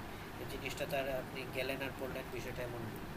আমাদের এগুলো আছে, এই অ্যাডভান্স লেভেলে যেমন পালো আলতো আছে, ফর্টিনেট আছে, certified ethical hacker with AI, যেটা সিএস ভার্সন 13 লেটেস্ট, সেটাও আমাদের আছে। আপনারা যেমন যে বুট ক্যাম্পে আছেন, এরকম আমাদের আরও বুট ক্যাম্প আছে, প্রিমিয়াম বুট ক্যাম্প আছে, যেমন 0 to mastering networking boot camp, Fortinet ফায়ারওয়ালের উপর আছে, ডেটা লস প্রিভেনশন, যে ডেটা কেউ চুরি করতে পারবেন আপনি, সেই সিকিউরিটি আসলে কীভাবে দিবেন সেটা আছে, ওয়াজু ফর সিকিউরিটি ইঞ্জিনিয়ার্স, সক কীভাবে ওয়াজু দিয়ে ডেপ্লয় করতে হয়, সক বানাইতে হয়। ওয়াজু একটা ওপেন সোর্স টুল, ওয়াজুর আরও অনেক সক টুল আছে, যেমন স্প্লাঙ্ক আছে, মাইক্রোসফটের আছে সেন্টিনেল, আইবিএমের আছে কিউরেডার, এরকম আরও অনেকগুলো টুল আছে যেগুলো অনেক দামি, কিন্তু আপনি ওয়াজু দিয়ে ফ্রিতে আপনার ল্যাপটপেই সব ডেপ্লয় করতে পারবেন যদি একটু পাওয়ারফুল হয়। 16 থেকে 32 জিবি র্যাম থাকে, কোরাই 5 বা তার উপরে প্রসেসর হইলে আপনি আপনার নিজের ল্যাপটপেই ওয়াজু ডেপ্লয় করতে পারবেন। আমাদের উইন্ডোজ সার্ভারের উপর ট্রেনিং আছে। আমাদের ট্রেনিংগুলোতে ইনস্ট্রাক্টর থাকে, সরাসরি ইনস্ট্রাক্টর তো থাকেই, সেই সাথে আমাদের ল্যাব অ্যাসিস্ট্যান্ট থাকে। অর্থাৎ আপনি ক্লাস করার পর কোনো কিছু বোঝেন নাই, বা কোনো একটা ল্যাব করতে গেলে কোনো কোয়েরি আসছে, বা কোনো এক জায়গায় আটকে গেছেন, আপনি আমাদের সাপোর্টিভ মেসেজ দিলে বা যে গ্রুপে হেল্প চাইলে, আমাদের ল্যাব অ্যাসিস্ট্যান্ট যিনি আছেন সে আপনাকে সাথে সাথে সাপোর্ট দেবে। আমরা হ্যান্ডস অন ল্যাব দিই, যারা অফলাইনে করতে চায়, আমাদের ফুল সেট আপ আছে, hardware server, direct hardware server, একেবারে ফুল সেট আপ সার্ভার আছে, আমাদের আইবিএমের সার্ভার আছে, আমাদের ডেলের সার্ভার আছে, আমাদের এইচপির সার্ভার আছে, আমাদের সিসকোর রাউটার আছে, জুনিপারের রাউটার আছে, ফায়ারওয়াল আছে, ফর্টিগেটের, পালো আলতো, একেবারে ফুল রিয়েল ডেপ্লয়মেন্ট শুধুমাত্র ল্যাবের জন্য, ট্রেনিংয়ের জন্য। এবং যারা অনলাইনে করে তারা তো আসলে ওইগুলো অনলাইনে অ্যাক্সেস করতে পারে, কিন্তু কিছু কিছু জিনিস আসলে অফলাইন ছাড়া অনলাইনে পসিবল না। সেক্ষেত্রে আমরা সিমুলেশনের মাধ্যমে ইভিএনজি নামে একটা টুল আছে, সিসকোর প্যাকেট ট্রেসার আছে, GNS3 নামে টুল আছে, সেগুলো দিয়ে আমরা করাই। ব্লেন্ডেড লার্নিং মডেল বলতে আমরা তো পড়াই, সেই সাথে ক্লাসের কন্টেন্ট দিয়ে অফলাইনে ভিডিও শেয়ার করি, অফলাইনে যারা ক্লাস করে প্লাস অনলাইনে যারা ক্লাস করে তাদেরকে পিডিএফ অথবা হার্ড কপি আমরা ওয়ার্কবুক হিসেবে ল্যাবের ওয়ার্কবুক, ক্লাসের notebook, step by step guideline সেগুলো শেয়ার করি। Boot camp style intensive training আমরা আমাদের থাকে, সার্টিফিকেশন, এক্সাম প্রিপারেশন। এবং আপনি আমাদের কাছে কোর্স করলে আপনি ধরেন 10,000 15,000 টাকা দিয়ে একটা কোর্স করলেন, আর আমি আপনার কোর্স শেষে ক্লাস করলেন না, এক্সাম দিলেন না, আপনারে আমি কোর্স শেষে সার্টিফিকেশন দিয়ে দেবো, বিষয়টা কিন্তু এরকম হবে না। আমাদের এখানে কোর্স করলে আপনাকে এক্সাম দিতে হবে, এক্সামে পাস করতে হবে। পাস না করতে পারলে আপনি পরবর্তী ব্যাচের সাথে কন্টিনিউ করতে পারবেন ফ্রিতে, সেটা নিয়ে ইস্যু নাই, কিন্তু কোনোভাবে পাস না করা ছাড়া পর্যন্ত আপনি কোনো সার্টিফিকেশন পাবেন না। এবং আমি আপনাকে এই গ্যারান্টি দিব, আমি বলতে ধরেন আমি এই কোর্সের যে কোর্সের ট্রেনার, আমি সেইখানে আপনাকে গ্যারান্টি দিব, সাইটেক এক্সপার্টস আপনাকে গ্যারান্টি দিবে, আপনি যদি সাইটেক এক্সপার্টসের গাইডলাইন মেনে চলেন, আপনি যদি কোর্স ওইভাবে কন্ডাক্ট করেন গাইডলাইন মেনে, আপনি পাস করবেন 100% গ্যারান্টি সহকারে। শুধু ওইটাই না, এরপরে যে আপনি ওইটা করার পরে আপনার পোস্ট ট্রেনিংয়ের পরে যে সাপোর্ট লাগবে, ধরেন আপনি জব চাচ্ছেন, অ্যাপ্লাই করবেন, আমরা তো সাধারণত আমি গ্যারান্টেড আপনারা এখানে যে কয়জন আছেন, 8-10 জন 12 জন কয়েকজন লিঙ্ক দিয়েছেন, যাই হোক যে কয়জনই আছেন, আমি যদি বলেই আপনাদেরকে সিভি দেন, আপনারা একজনও আমাকে সাথে সাথে এই মুহূর্তে সিভি পাঠাতে পারবেন। আমি 95 বললে বেশ কম হয়ে যাবে, 99% শিওর আপনারা সিভি দিতে পারবেন। কেউ বলতে পারবেন যে আপনার ওয়েল অর্গানাইজ সিভি রেডি আছে?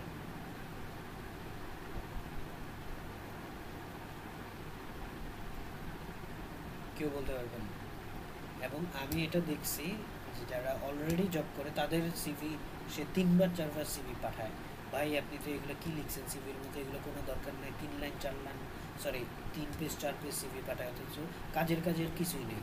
সে মাইক্রোসফট এক্সেল পারে, সে মাইক্রোসফট ওয়ার্ড পারে, তার হবি হচ্ছে বই পড়া, গান শোনা, ক্রিকেট খেলা। এইগুলো দিয়ে আমি কি করবো ভাই?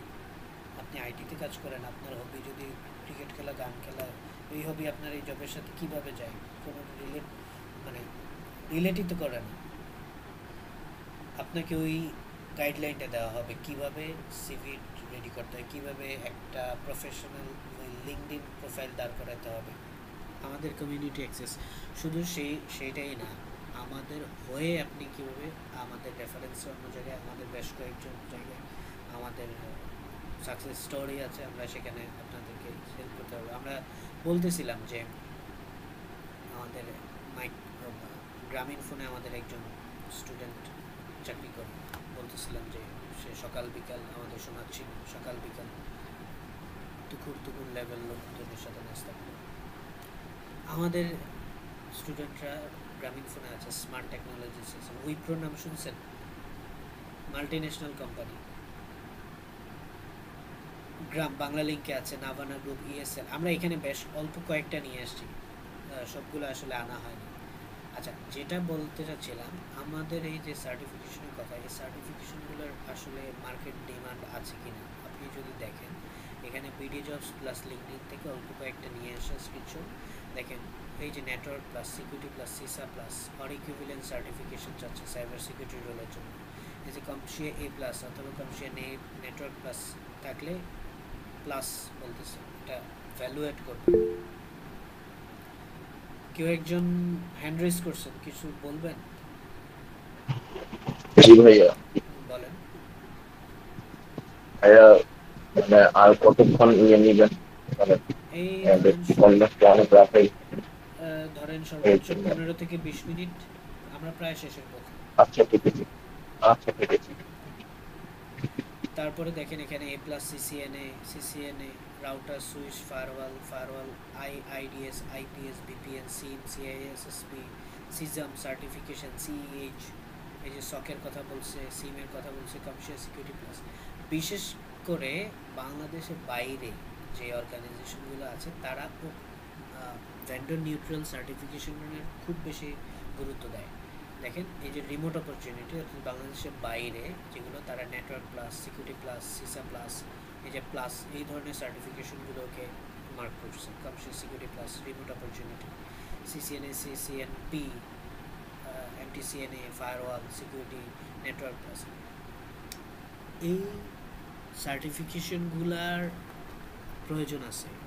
ক্ষেত্র বিশেষ আপনি দেখবেন ওরা সার্টিফিকেশনের বেশি ডিমান্ড দেয় আপনার পড়ালেখা আপনি আসলে শেষ করছেন কি করেন নাই সেটার থেকে।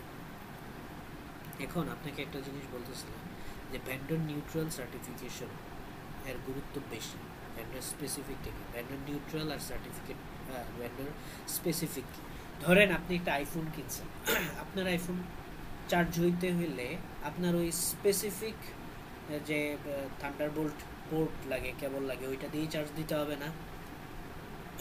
অন্য কোনো চার্জারের কেবল দিয়ে চার্জ দিতে পারবেন?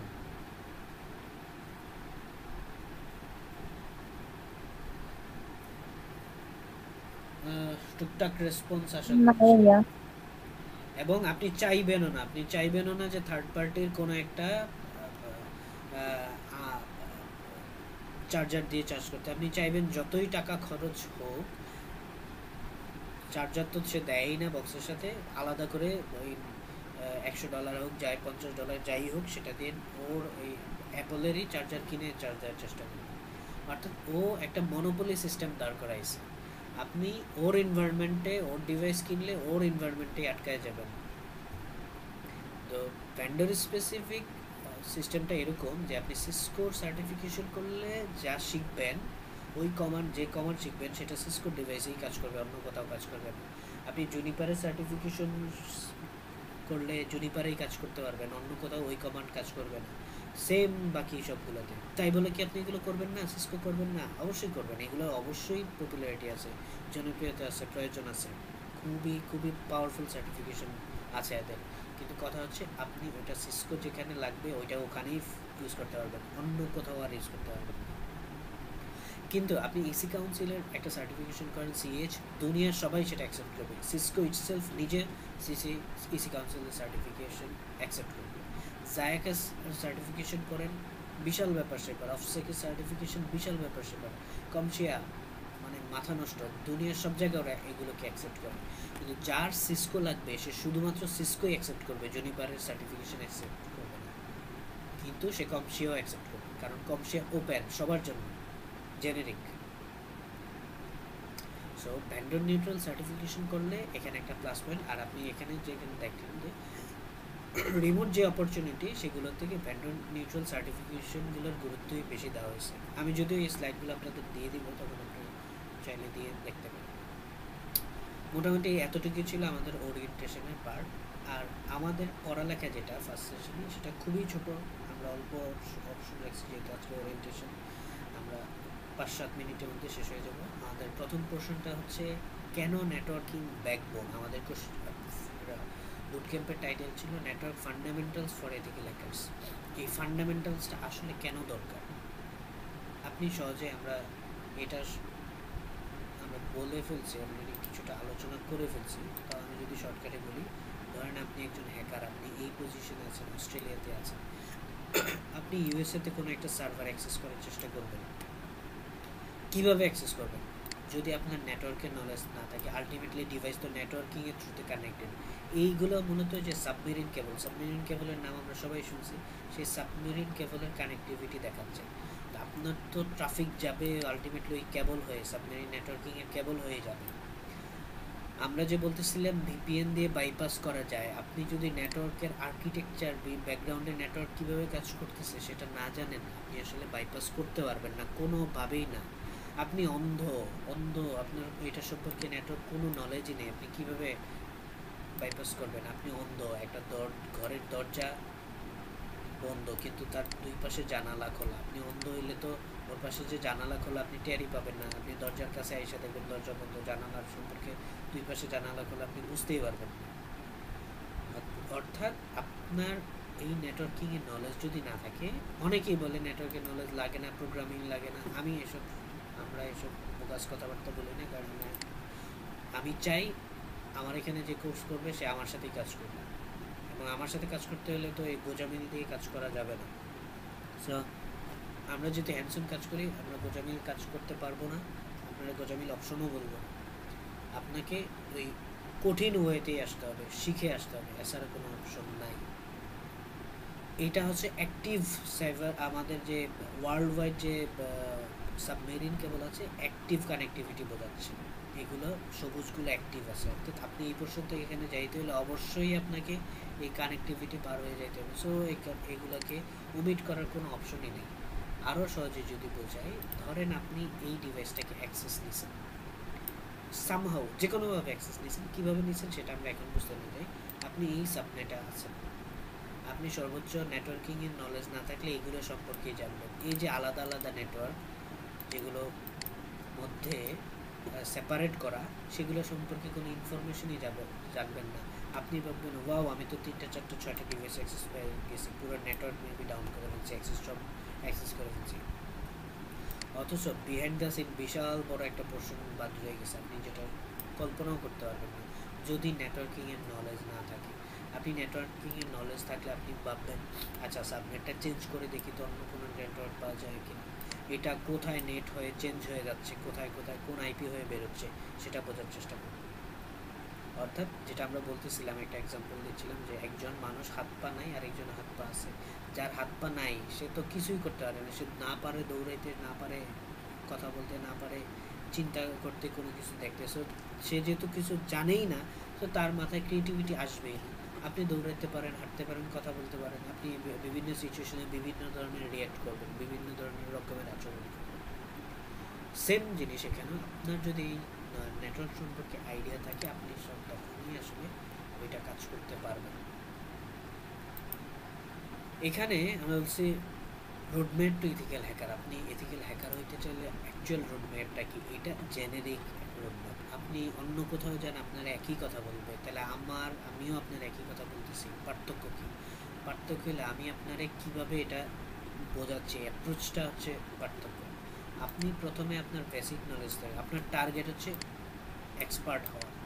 আপনি চাইলেই এক বাটনে ক্লিক করে এক্সপার্ট হইতে যেতে পারবেন, আপনার ওই হার্ড ওয়েতেই আসতে হবে, কাঠখড় পড়ে পড়ালেখা করেই আসতে হবে। আপনাকে আমি যেটা করতে পারি, এই স্টেপে কি পড়তে হবে, কিভাবে পড়তে হবে, কোন জিনিসটা শিখতে হবে, শিখতে কি কি পড়া লাগবে, কি কি ইমপ্লিমেন্ট করতে হবে, আমি সেটাকে সাপোর্ট করতে পারি। সেই সাপোর্ট আমি আপনাকে দিতে পারি, গাইডলাইন দিতে পারি, কিন্তু দিন শেষে আপনার করতে হবে। আপনি টাকা পয়সা খরচ করে কোর্স করলেন, কিনলেন, এনরোল করলেন, লাভ নেই, এখানে কোনো দিনও যেতে পারবেন। সো বেসিক নলেজ প্রথমে গেইন করার পর আপনাকে একটা entry level certification at least earn করতে হবে একটা এক্সাম দিয়ে, যাতে করে যেই সার্টিফিকেশন প্রুফ হিসেবে দেখায় আপনি একটা এন্ট্রি লেভেলের জবে আপনি ল্যান্ড করতে পারেন। এন্ট্রি লেভেলের জবে কেন ল্যান্ড করতে বলবো আমি বলবো এই জন্য, আপনি তো এক্সপার্ট হইতে চান, এক্সপার্ট হইতে হলে আপনার অ্যাডভান্স নলেজ লাগবে। এই অ্যাডভান্স নলেজ আপনি কই পাবেন যদি হ্যান্ডসন কাজ করতে না পারেন? এই হ্যান্ডসন কাজ করার জন্য আপনার আসতে হবে অ্যাডভান্স নলেজ কাজ গেইন করার জন্য আপনার একটা এন্ট্রি লেভেল জবে ঢুকতে হবে। যখন একটা জবে ঢুকবেন তখন আপনি একজন সিনিয়রের সাথে বা আপনার টিম মেম্বারের সাথে কাজ করবেন হ্যান্ডসন, সেইটা করে আপনি মিড লেভেল বলেন অ্যাডভান্স লেভেলের নলেজ আপনি গ্যাদার করবেন। সেই নলেজ দিয়ে পরে আপনি অ্যাডভান্স লেভেলের সার্টিফিকেট গ্যাদার করবেন। এইভাবেই আপনি আলটিমেটলি আপনার টার্গেট যেটা সেখানে আপনি রিচ করতে পারবেন। একেবারে জেনেরিক কথাবার্তা, আপনিও জানেন, আমিও জানি, আমরা সবাই জানি, কিন্তু ফিল আপ হবে কীভাবে, টার্গেটটা ফিল আপ হবে কীভাবে, আপনি আসলে রিচ করবেন কীভাবে, সেটা হচ্ছে ডিপেন্ড করে আপনার কি কি নলেজ লাগবে। অনেকেই দেখবেন, আপনি মিলিয়ে দেখতে পারেন, আমি গ্যারান্টি সহকারে বলবো। অনেকে বলবে আপনি তো প্রোগ্রামিং নলেজ লাগবে না, আমাদের এখানে এনরোল করেন, কোনো ইস্যু নেই, আমি আপনাকে হ্যাকার বানিয়ে দেবো। আপনি এনরোল করেন, করে দেখতে পারেন, কোনো ইস্যু নেই, আমার কোনো আপত্তি নেই। আপনার টাকা পয়সা আপনি খরচ করুন। আমি বলবো আমার কাছে এসব নেই। আপনি যদি এক্সপার্ট হইতে চান, এক্সপার্ট ইথিক্যাল হ্যাকার, এক্সপার্টাইজ চান, আপনাকে অবশ্যই লিনাক্সের নলেজ থাকতে হবে। আমি আপনাকে হেল্প করতে পারি, লিনাক্সের কোর্স আমি অফার করতে পারি, আমার কাছে লিনাক্সের কোর্স আমরা করাই, আপনি করতে পারেন।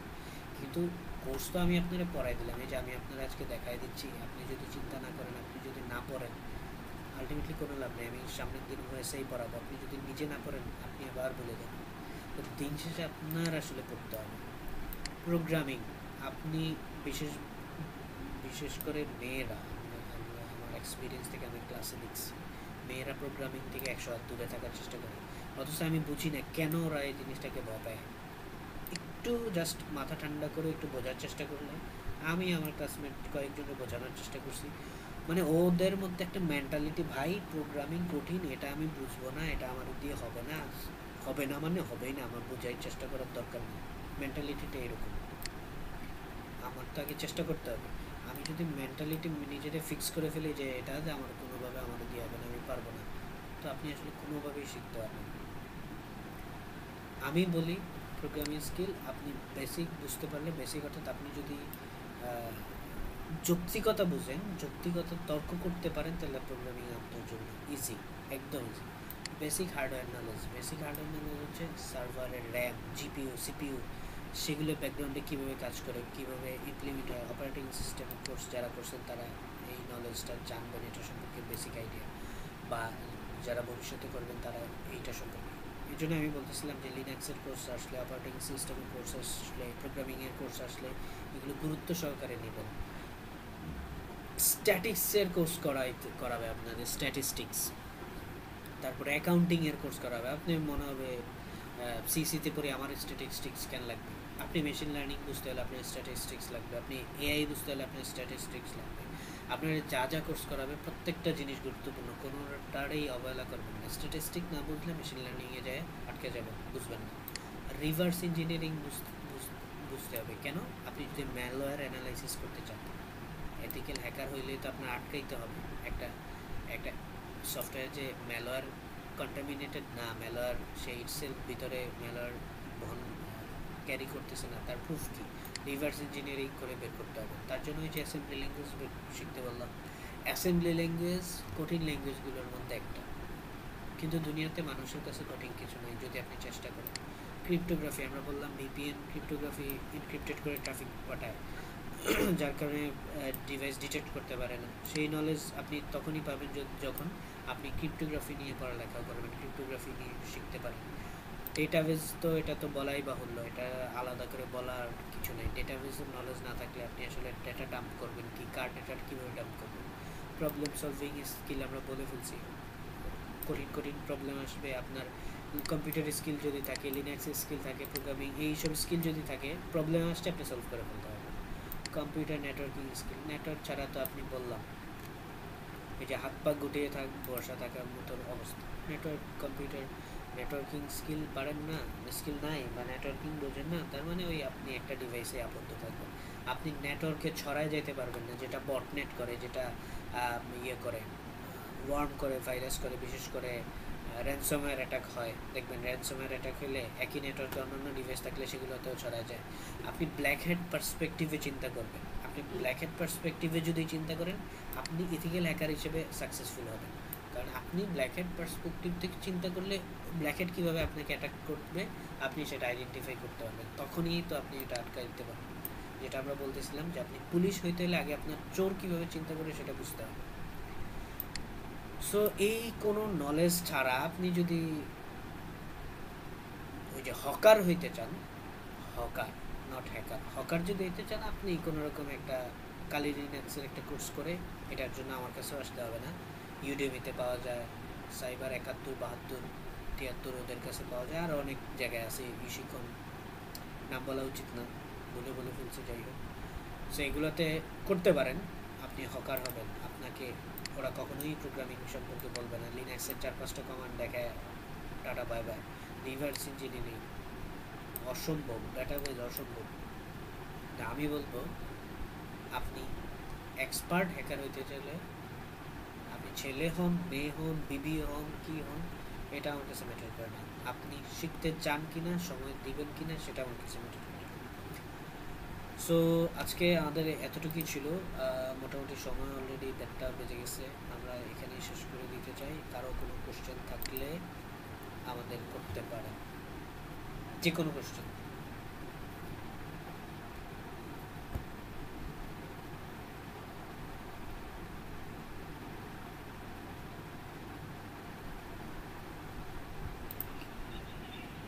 ভাইয়া কোন কোন অ্যাপ্লিকেশন ডাউনলোড করা লাগবে এটা একটু যদি বলতেন। না, আমাদের এটা করার জন্য, আমাদের এই বুটক্যাম্প কমপ্লিট করার জন্য আপনার কোনো অ্যাপ্লিকেশন ডাউনলোড করা লাগবে না, কোনো প্যারা নেওয়া লাগবে না। যা কিছু করাবো আমি দেখাবো, আপনাদের কোনো কিছু ডাউনলোড করা লাগবে না। কারণ আমি জানি না আপনাদের কাছে, আমরা কিন্তু বুট ক্যাম্পে যখন আপনারা রেজিস্ট্রেশন করছেন আপনাদেরকে কোনো রিকোয়ারমেন্ট দেই নাই যে আপনার এই কনফিগারেশনের পিসি থাকতে হবে, এই কনফিগারেশনের ডিভাইস থাকতে হবে, আপনার ভালো ইন্টারনেট থাকতে হবে, এরকম কোনো রিকোয়ারমেন্ট কিন্তু আমরা দিই না। আমরা বুট ক্যাম্পটা এমনভাবেই সাজাইছি যে একেবারে যার প্রপার গাইডলাইন দরকার তাকে প্রপার গাইডলাইন দেওয়ার জন্য। এই মুহূর্তে কোনো অ্যাপ্লিকেশন সফটওয়্যার কোনো কিছু ইনস্টল করার দরকার নেই। একজন মেসেজ করছেন ভাইয়া লেকচারের পিডিএফটা কি দেওয়া হবে? হ্যাঁ ভাইয়া, পিডিএফটা দেওয়া হবে। আমি হয়তো যে কোনো সময় পিডিএফ না শুধু আমরা ভিডিওটাও দিয়ে দেবো, সেটা আমরা গ্রুপে দিয়ে দেবো ইনশাআল্লাহ।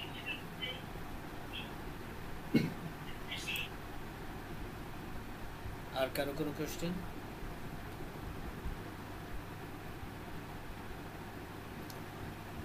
আচ্ছা, আর কারো কোনো কোশ্চেন না থাকলে আমরা শেষ করতে পারি। তবে যাওয়ার আগে একটু বলি, আমরা কাল নেক্সট ক্লাসে 8 তারিখ, সম্ভবত 8 তারিখ, আমরা গ্রুপে ইনফর্ম করে দেব আমাদের নেটওয়ার্কিং ডিভাইস সম্পর্কে আমরা জানবো। ইম্পর্টেন্ট অনেক কিছু আছে। দেন আমরা ওএসআই লেয়ার সম্পর্কে জানবো, যেটা খুবই খুবই important. Network security, cyber security যারা এই ফিল্ডে নিজেদেরকে এক্সপার্ট হিসেবে কনসিডার করতে চায়, দেখতে চায়, তাদের জন্য। সো আশা করি আপনাদের সকলের সাথে আবার নেক্সট ক্লাসে দেখা হবে ইনশাআল্লাহ। ওকে, আসসালামু আলাইকুম ভাই, আজকে যা পড়ানো হয়েছে পিডিএফটা যদি দিয়ে দিতেন সময় করে আরেকবার একটু দেখতাম, সেগুলো আবার একটু রিভাইজ। আমরা অবশ্যই পিডিএফটা দিয়ে দেব। ঠিক আছে ভাই, গ্রুপে আমরা দিয়ে দেব ইনশাআল্লাহ। ওকে, আসসালামু আলাইকুম, আল্লাহ হাফেজ। ধন্যবাদ আপনাকে। আসসালামু আলাইকুম।